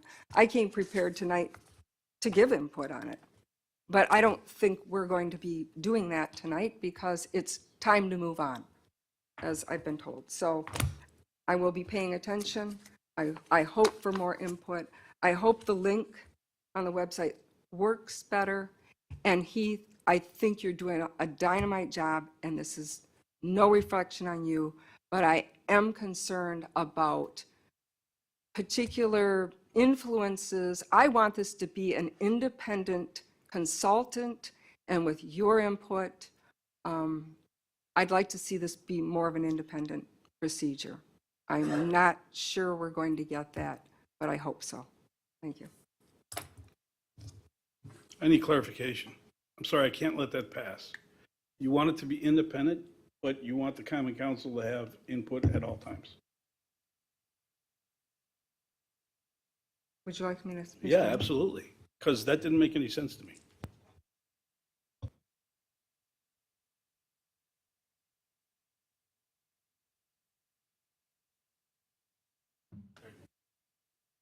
I want the consultant to come forward with the recommendations that are independent and derived from them, and then I would like the council to be able to have a say-so after those recommendations. What I'm seeing during the process is, I don't know what kind of behind-the-scenes politics go on, because I'm not here at City Hall. But I do know there are awful lot of influences that go into, we're not going to do it that way. And that's the kind of stuff I'd like to see avoided. I'd like to see the consultant, if I can't call the consultant, then no one else should be able to call the consultant. It should be their document, their presentation, and they should be telling us the whys and the reasoning for doing that, so we can understand that. Does that help clarify that a little bit? No, but that's okay. Anyone else? Alderman Barber, push your button. -2. I went away. Go ahead, Dan. Oh, okay, there it is. I'm up? Yep. Or is Dan up? Well, Dan should be, but I didn't see your button. in the middle. Just the last item on 251, I'd like a little more of a clarity on, create more flexibility in the implementation process, including more administrative approvals and eliminating unnecessary public review requirements. When it gets to that point, just what kind of things are we talking about as examples? I mean, you don't have to do it now, but in the presentation and the documentation, just where are we with? What that's amended to refer to is the public hearings that result in no public comment. These are what I and my staff refer to as souped-up zoning compliance permits, because all they're doing is, the ordinance says, you got to get a special use. So this is like the hair salon in an existing building in an M1 district. They have to come in and they have to go through this 2 to 3 month lag so they can come through here and have nobody say a thing except for staff, who has to go through the time to write up staff report and do the presentation, do the hearing notifications, do all this stuff. So that they can come to a hearing, have a public hearing, open the hearing, close the hearing, approve, out the door in like 5 minutes. And all that extra stuff, that's all the stuff that staff ends up doing. For what? You know, I mean, and probably 95% of your special hearings in the last special use hearings in the last couple of years have been exactly like that. Strauss and those types of applications is the exception to the rule. We're not trying to say that we're not going to do that type of special use process for something as big or controversial as a meatpacking plant in the M1 district. What I'm saying is I want to streamline stuff where somebody's trying to reoccupy a space that's already built with a use that's for which it is intended to be used. So we eliminate a process that gets nothing, except staff has to go through a lot of extra effort for the same application when they could have simply signed off on an administrative permit. Will there be guidelines for staff coming from the consultant about just where there's a top limit or where there's a cutoff, where would it fall within the superfluous as opposed to the absolutely necessary and critical for citizens and for council? Oh, yeah. The consultants are aware of a variety of the different types of uses that are in play. And to avoid going through those types of public review, where again, as I say, the stance was, well, this is just what's required. There has to be a rational nexus between what's required and what the outcome, what you're seeking on the other end of it. So those should be as specific as possible. I think Jesse wants to say something. Or does he, or do you, or?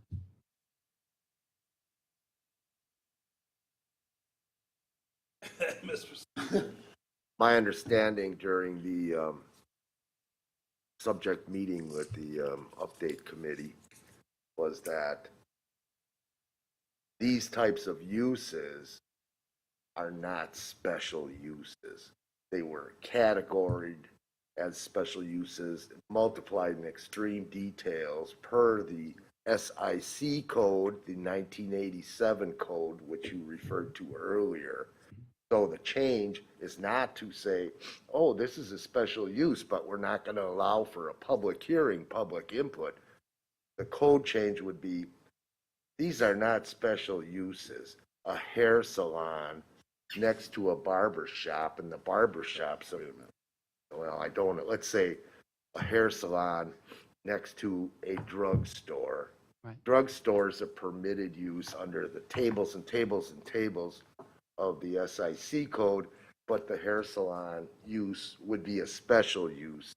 And what I understood was, no, it won't be a special use. It conforms generally to the types of permitted uses. Is that correct? Yes. I'll give another example.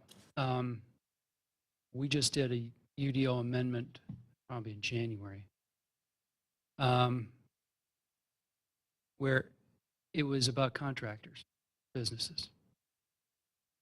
We had an operation located on Forest Home Avenue where they were trying to change out a plumbing contractor with what amounted to like a radio contractor, somebody doing basically electrical work.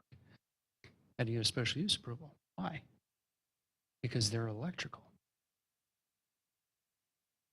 Tell me what the difference is between an electrical contractor and a plumbing contractor at an individual business site. They have an office, they have material storage, they have equipment storage. Every single contractor runs the exact same thing. You're just trading out different types of equipment, but basically it's the same use on that site. Most of their operation occurs off-site somewhere else. There's no reason to make them go through another special use for something that was already previously approved, except that because they were an electrical contractor rather than a plumbing contractor, so it's a question more about being overly specific, when you really need to think about not in terms of what are they doing as an industrial use, but what are they doing as a land use on the site. That's what's critical. That's the impact. It's not who they are, it's what are they doing on the site. And if they're identical on the site for everything except for what they're doing somewhere else, unless they were doing something that's like hazardous material storage accompanied with their use, that's different. But if they're doing the same basic uses, then they should be treated, similar uses should be treated similarly.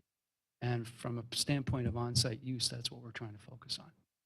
One of the things I was involved with is the pole barn issue Mhm. and the sizing, and it involved the change of ordinance to do that, where we set the upper limits to allow for, based on size of property. Is that something that would come out of this as far as what ordinances might be needed to be corrected or guidance there? There may be something that changes there. I don't know that for sure. I can't predict that one. Not specifically, but Yeah, but across the board, will there be other ordinances that might be affected? Not that one.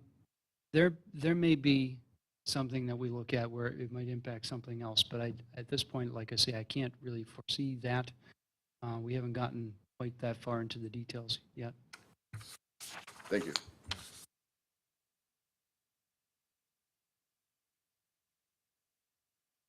Alderman Mayor. Thank you. Thanks, Heath.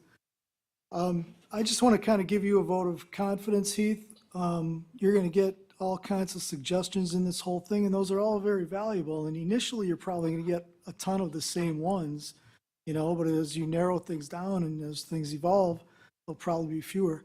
And we've seen consultants come and go, and consultants have a value and they have a job to do, and they bring in an outside perspective. But ultimately, it's going to come down to you and your staff to carry this UDO forward. And so I just hope that you guys are maintaining professional oversight over it. Franklin, what's going to go on in the future, what needs to go on, and the consultants are going to be gone and everybody else is going to be gone. And we're going to look to you, or whoever up here is going to look to you guys to say, what does this mean? And exactly what does this mean? And not get 6 different explanations. So I'm just looking for you to keep professional oversight. And if there's things you feel strongly about, you need to keep your eye on the ball and don't let the consultants sway you off. No, I understand. Consultants recognize that they come up with a suggestion and they come to staff. So we get a chance to weigh in. I include Regulo and Marion in every meeting we have with them. Good. Because I want to have their perspective as well.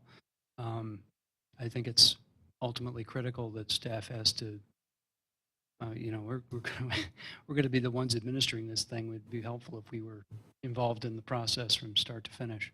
So that's our goal and that's our aim and that's what we're going to do going forward. Thank you. Alderman Nelson. Heath, I just want to echo the same thank you, and whatever we're going to streamline, make it simpler. We get a lot of the complaints from the developers, from, homeowners to piggyback on Alderman Barber. We talked about the outbuildings. That was a big deal, especially in my district. It was a big deal. So to try to streamline, make things quicker, make things more efficient. And I am very happy that you're bringing your staff into it. So it's, not everyone's kind of has some input. It's very valuable as these, outside people come in, come through like a bull in a china shop, and they leave us with a mess to try to decipher. And I just hope this is a kind of a one-time thing, and looking at how things change, and, you know, what our population is, what our population is predicted to be in the future, types of developments we have now, type of developments we're looking to get in the future. Those are all going to have impacts, and this UDO is going to pretty much be the guiding light. So thank you for keeping an eye on that and including all. I yield. Dealt with a lot of consultants, both in this chair and sitting over there. And some are, as Alderman Mayer says, who said bull in the china shop? And someone's Bull in a china shop might be superfluous. Well, some of them aren't worth the money they're paid, and others come and go real quickly.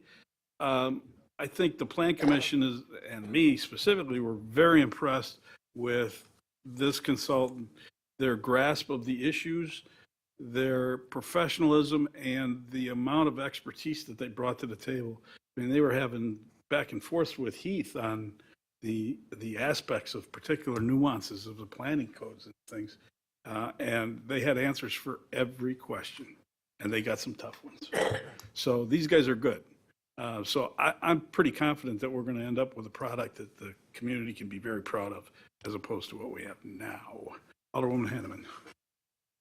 Thank you, Mayor, and if I'll just add on to that, they have a natural resources expert on their team who I think is incredibly impressive, and knowing you and your history and concerns, Alderwoman Wilhelm, I think that you also would be very impressed with this person.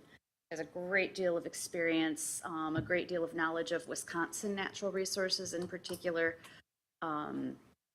She comes across highly knowledgeable. So just a plug for them too.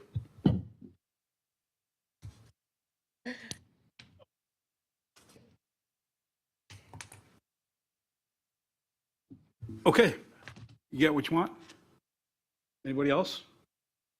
Okay, with that, we'll move on to G16 on page 291, a resolution to award, sorry. Oh, that's correct. G16, the contract for Pleasant View, Alderwoman Hanneman, Wilhelm. Okay. All right, so I'm, third time's a charm, I guess. Do we feel we can have the money for this? Okay. I did notice that the council action sheet does not correctly reflect the bid items, so just for the record and to be factually correct, so not to create confusion in the history of this, I'll just add a little correction to the end. So the motion is to recommend resolution to award the construction contract to Always Contractors, Inc. for the construction of Pleasant View Park improvements in the amount of $405,561 pending Common Council approval of the capital carryovers, which includes $300,000 for Pleasant View Park, and giving consent to the city clerk to correct the council action sheet to reflect the bid as published and council's action. Wilhelm and Hanneman. And for the record, this is base bid plus all alternates.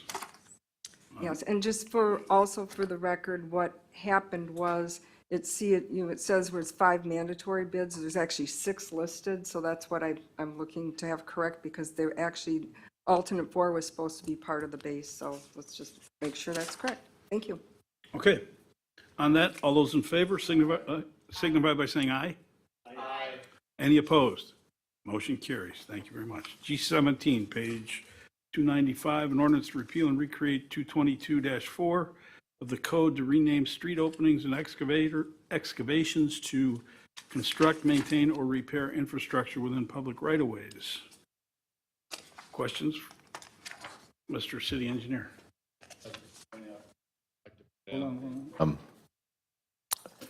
The city administrator is verifying with the insurance company how the insurance levels should be modified.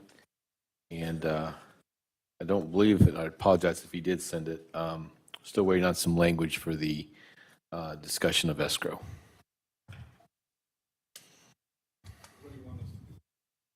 Approve it pending those changes. And pending our discussion with the insurance and just pending language from the city attorney on escrow. So you want approval subject to those corrections Correct. or changes? Is there a second? Second. Holfer and Hanneman, with technical corrections or changes by the city attorney and/or director of administration. All those in favor of that motion signify by saying aye. Aye. Any opposed? Motion carries. G, there's a new one at your place. G, what is this? It's 18. Request for approval of revised rate of service for public infrastructure construction for years 2022 and 2023. Second. Hanneman and Barber. All those, any questions? All those in favor signify by saying aye. Aye. Any opposed? Motion carried. That's the new one, right? G19, page 319. Hey, that's pretty good. Resolution to amend contract with Grave USA to provide construction observation services of Industrial Park Lift Station, $64,740. Alderman Wilhelm. Notice in the analysis, this says this is a multi-million-dollar project. I realize we're only doing a partial 4 hours a day. I'm wondering if we could add some pop-up visits, authorizing up to 6 hours of pop-up visits over the 30 weeks at the same rate. So the thought was it's average 4 hours a day. There will be some days when it's like watching paint dry and there's no need for someone to be there. Other days you may be there all day as needed. It's have to play it by ear, just depends on what's going on. I guess I was just thinking that, you know, things happen when someone's not there, and maybe just a pop-up might catch some runoff, might catch something. And I think that would, if I calculated it right, it would only add like $1,000 onto it or something at that rate for the mileage and an extra hour over that period of time. So to understand, I think you were asking for 6 hours a day instead of 4 hours? Oh, no, six total hourly pop-up visits.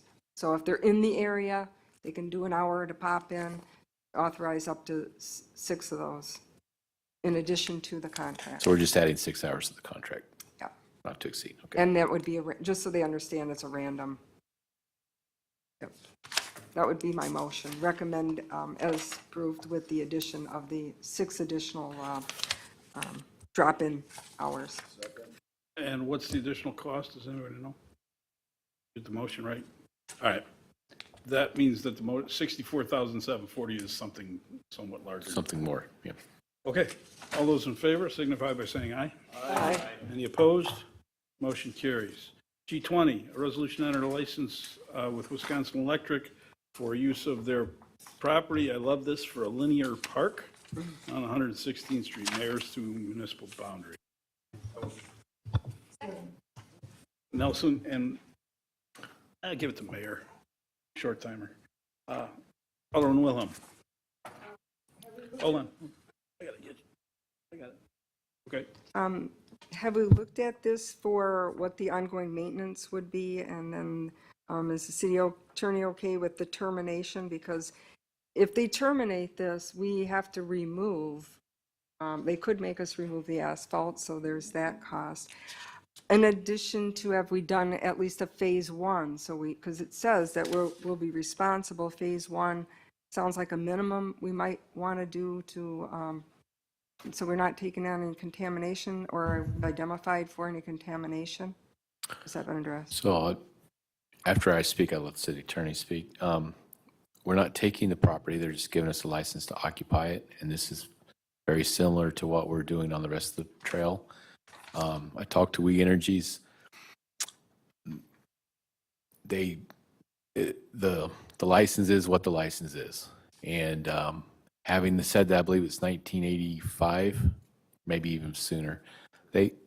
75, excuse me, 1975, when they've been doing these, they have not ever invoked this to make anybody move. They have trails all over the state.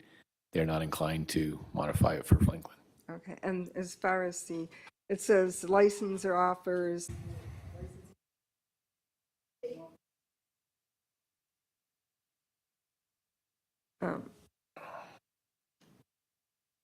Okay. We agree to take the premise as in condition. So that was my concern about as is, just make sure you clarify that we're not taking it as is if there's any contamination out there. We're not taking it. We have a license to occupy it. Right, but that's not what it says here. It says to take the premise as an as-is condition. So I go by the wording. And so if we're not taking it, then maybe that wording should be to use or to have access or something, because this says we're taking it in an as-is condition. Let me, For a city attorney. the agreement is what the agreement is. The city attorney took a run at him, I took a run at him, and the city engineer took about 6 runs at him about changing some of the language. It is what it is. The response from them is, folks, don't worry about it. We haven't taken anybody out yet. We don't intend to. We want you on the property. Let's go. So anyway, Okay. Mr. City Attorney. I had just one more. There's a correction into the resolution where the second whereas passing Southern crosses west, it just says W Road. So Right. I think that needs to be corrected. Mr. City Attorney. Come on. City engineer and the mayor summed it up. I raised all the concerns that I had just simply reading it, and you are taking the property as is by receiving use of the property as a licensee, tenant, if you will. And it is what it is. I think they probably both adopted that phrase from me on other matters through the years of late. It's everything. But seemed pretty clear what I heard from other contacts to We Energies. I had no direct contact with them, but I received the emails and their responses. So I think I said at the last meeting, it's a policy decision, and the world changes, and We Energies changes 40 years from now. Terms apply. Lots of arguments on all these policy choices, et cetera, but word for word, it is what it is. You all have heard the old story, 1 attorney in town business is terrible. 2 attorneys in town business is booming. That's exactly what this is. Okay. There's motion, Alderman Nelson, Alderman Hanneman, right? Alderman Mayor? You seconded it? Sorry. Okay. So it was Nelson and Mayor. All those in favor of the motion signify by saying aye. Aye. Any opposed? Motion carries. Move on to G21, Local Road Improvement Program for 2022, and I trust we're going to continue the tradition of the aldermen staying the heck out of it. Of course. When will 49th be paved? Because that's in here. Is that the one that's indicated on the map? It's indicated on the map and the chart both. Okay. So on the chart on page 343, it is the So- fourth one down. So we're bidding this out, and generally when the contractor, whoever the contractor is chosen, then they give us a schedule when they plan to do this section, that section, and I can't tell you now. We do know that Church Street, we asked to be done by August 15th. So we have some things like that, especially around schools, so it really has to fit into their schedule. Well, the map shows it going from Marquette all the way to Rawson. And then the document shows it goes from Marquette to Minnesota. So is it the map or is it the chart that you're going to be bidding?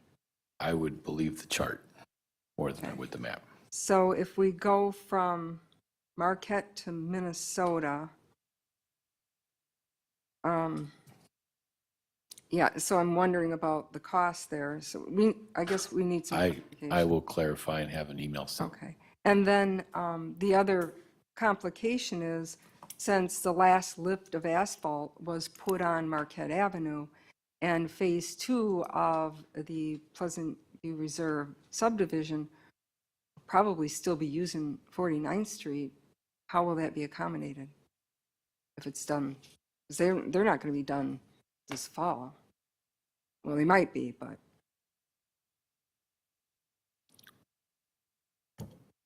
But we'll have to get to it. I mean, Well, what I to don't make it want work. is another alternative route through another neighborhood with trucks. So if it means we have to wait till next spring, maybe we wait until next spring when all the trucks are off of it, or we could simply reverse the traffic and let them use Marquette.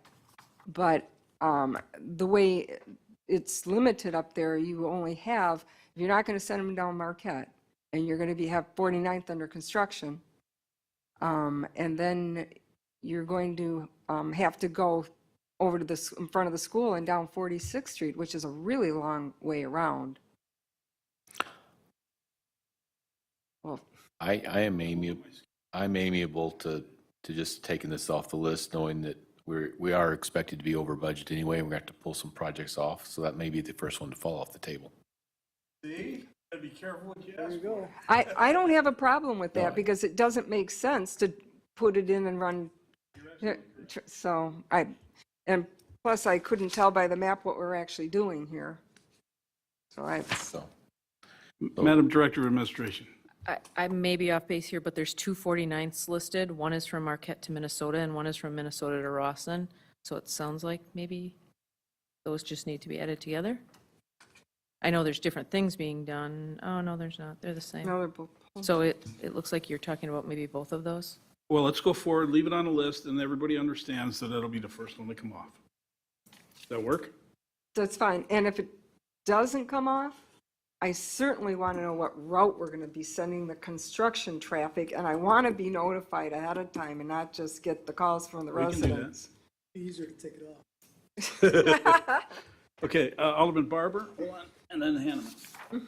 Just a point of order. I've got two of them in my district on 60th and on 58th.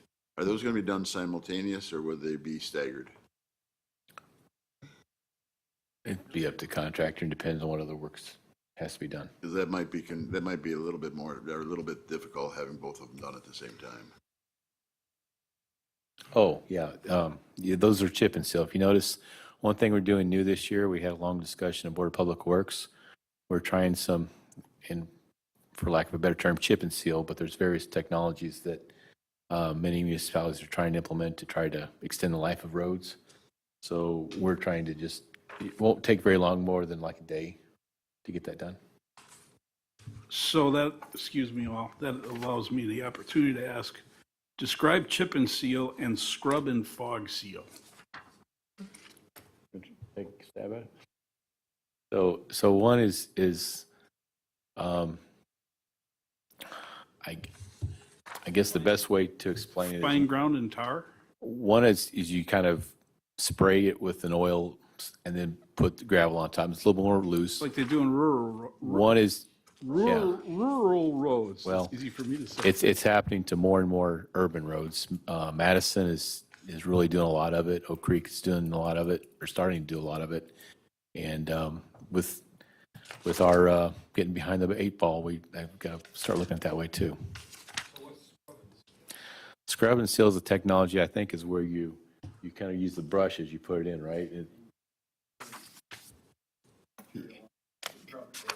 Best way I can describe it is when I do masonry, like when you do a wall and you kind of smear it when you're done with that, you make up that They wax on.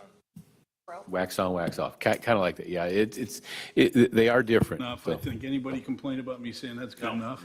Okay. All right. Alderman Hanneman, then Alderman Nelson. Thank you. I just have a question about West Franklin Drive between 60th Street and 54th Street. And is that going to be dependent upon the Great Water Alliance being finished with their work on 60th Street for us to be able to get in there and do that? Hand in hand with them on that? Oh, yeah, that'll be next year. Okay, thanks. Thank you. So, Mr. Moore, I know I asked this in the last DPW meeting. So for Mayor's Drive, is there going to be some sort of, I mean, the neighborhood's going to have a party and a parade knowing that this is going to happen finally. So, and I would like to give them some heads up to know what's going on. So is there any way, if I can, when there's a time frame, be alerted so I can at least let the neighbors know? Because it's a, oh, they'll be invited. They'll be some little statues, little gnomes. How about this? As soon as we get the contractor selected and we have the pre-con meeting and know when they plan to do things, we'll send out an email to all the aldermen. Thank you. Thank you. Glenn, you mentioned this before about Church Street, that you want to have it done mid-August. I just want to emphasize that that's kind of important with Labor Day Fair. Probably that section that Alderman Nelson was talking about too on 116th Street. And tomorrow morning, I think it's tomorrow morning, we're having another meeting, Good, or maybe it's Friday. I thought it was tomorrow, but okay. I don't think I was notified about this one, okay. I'll find out why. depending when it is. So Okay, and then would the sidewalk be done? That's my second question. When you do Church Street, will the sidewalk go at the same time? Well, so as you know, we met with the property owners, and they didn't like the triangle or the rectangles that we drew out. So we had to redefine the area that we would take. Right. We still have to get them to verbally say that they would be okay with that kind of an offer. And I still need to come back to Common Council.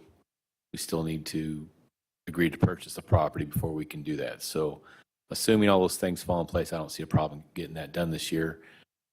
Stranger things have happened, so. What is it, I guess more to the point, is that project something that would logically be done at the same time Church Street is done? I mean, it seems to me that it's just It would be done just ahead of it. So what we're talking about doing is we would saw cut the edge to give it a nice clean edge, and then we would pour concrete like we do curb and gutters and sidewalks. But we would do it with the pathway and put the rumble strips in it, and then they'd follow up behind with the paving. Okay, so hopefully next meeting we'll be able to talk about that then? I hope so. Thanks. And what Alderman Mayor was also going to say is it's important that whatever restoration happens on the edge of that sidewalk gets done quickly so that the grass takes before there's strollers and kids and all kinds of people walking from the fair in mud. We've already talked about that, yes. And we'll So definitely that's what he already said. So we'll definitely have some thickened sidewalk sections. And that goes along with what I was talking about with this too. But we did have a meeting last week and we discussed that. Alderman Hofer. Going back to your chip and seal,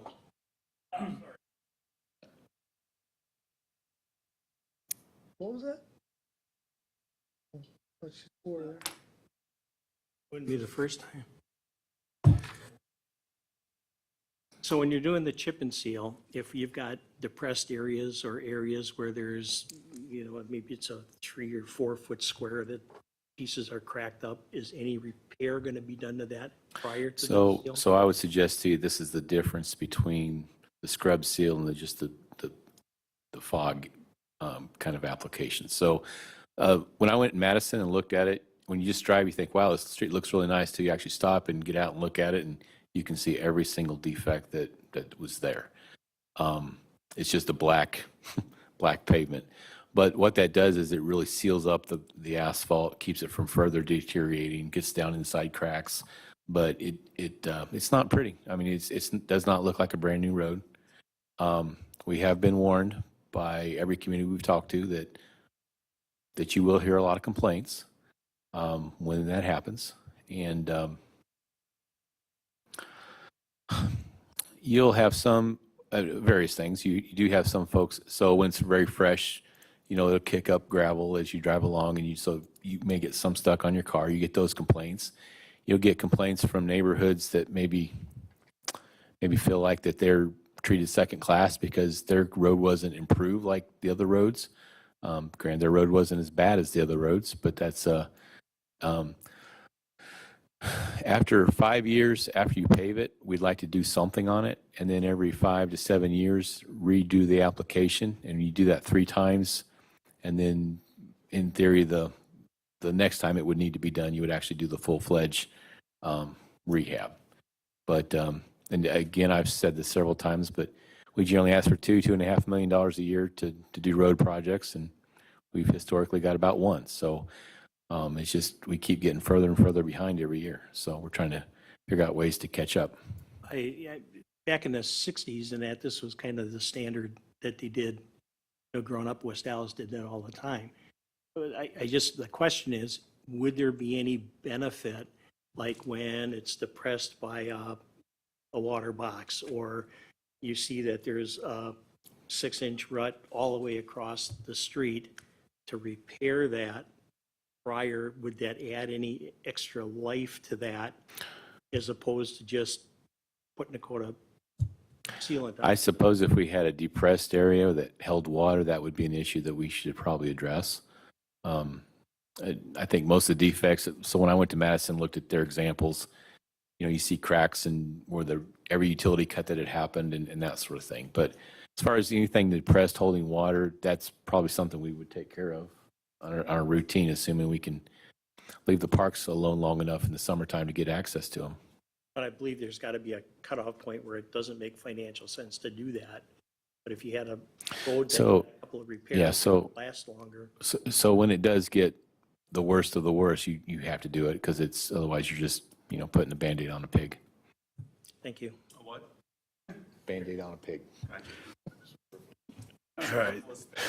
Peggy, do we have a motion? We do not have a motion. Is there a motion, please? So moved. Second. Okay, again, without interference, a lot of questions, but no interference. This is a good thing. Nelson and Mayor, I think.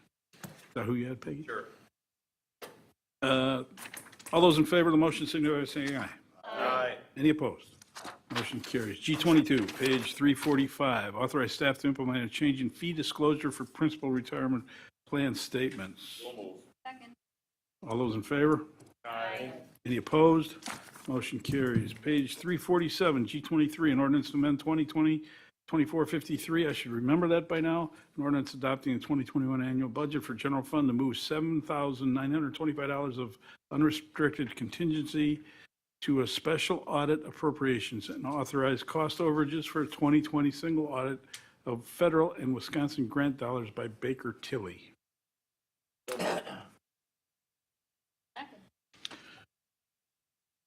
Barber and Hanneman had a brain fade there. All those in favor? Roll call.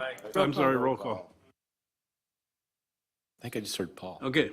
Alderman Nelson. Aye. Alderman Barber. Aye, from Alderman Barber. It's been a long month. Alderman Hanneman. Aye. Alderman Wilhelm. Alderman Mayor. Aye. Alderman Hofer. Aye. 6 ayes, no noes, no absent, no abstention. Motion carries. G24 is the monthly financial report. This is my opportunity to say that Brian is no longer with the city of Franklin. Contrary to what was reported on the internet, he was not fired.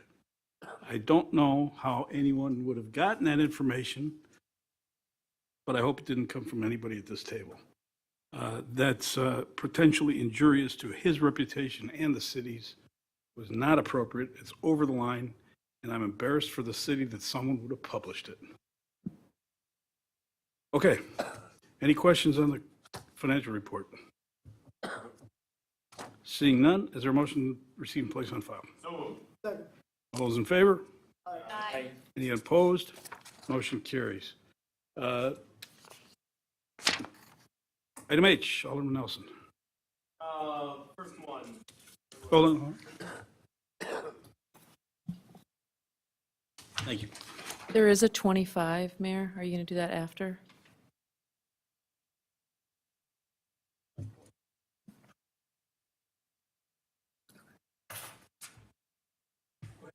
Okay. First one, Franklin Liquor Store, quick check will be approved with a letter, a warning letter from, that's what we talked about. What's that? Okay. Number 2, Clem is approved with a letter. Number 3, Henzig is hold for appearance. And then last one, Kowalski is approved. All those in favor? Aye. Any opposed? Motion carries. This is Nelson and Wilhelm for the record. We do have an item G25, which is designating a director of administration as the, I'm sorry, I should have remembered this one. The director of administration as the interim finance director controller for the city of Franklin until a successor is selected. Hofer and Wilhelm. All those in favor? Roll call. Let's, Alderman Hofer. Aye. Alderman Mayor. Aye. Alderman Wilhelm. Alderman Hanneman. Aye. Alderman Barber. Aye. Alderman Nelson. Aye. 6 ayes, no noes, no absent, no abstentions. Aye, vouchers. Is there a motion approving city vouchers with ending date of February 10th in the amount of $2,633,912.87 and payroll dated February 11th in the amount of $441,175.93 and payments of the various payroll deductions in the amount of $250,093.82 plus city matching payments and estimated payroll dated February 25th in the amount of estimated at $420,000 and payments of the various payroll deductions estimated at $475,000 plus city matching payments. Property tax disbursements with an ending date of February 10th in the amount of $10,018,213.42 and approval to release payment of bond trust services in the amount of $3,672,369.59 and approval to release property tax settlements in the amount of $22,545. I'm sorry, $22,545,960.03. Peggy, you should have yelled at me. And approval to release Wanasek payment in the amount, it's okay, you don't have to. Approval to release Wanasek payment in the amount of $62,122.65 and approval to release library vouchers not to exceed $68,000. Barber and Hanneman. Alderman Nelson. Thanks for reminding me. Alderman Nelson. Aye. Alderman Barber. Aye. Alderman Hanneman. Aye. Alderman Wilhelm. Aye. Alderman Mayor. Aye. Alderman Hofer. Aye. 6 ayes, no noes, no absent, no abstentions. Is there a motion to adjourn? So moved.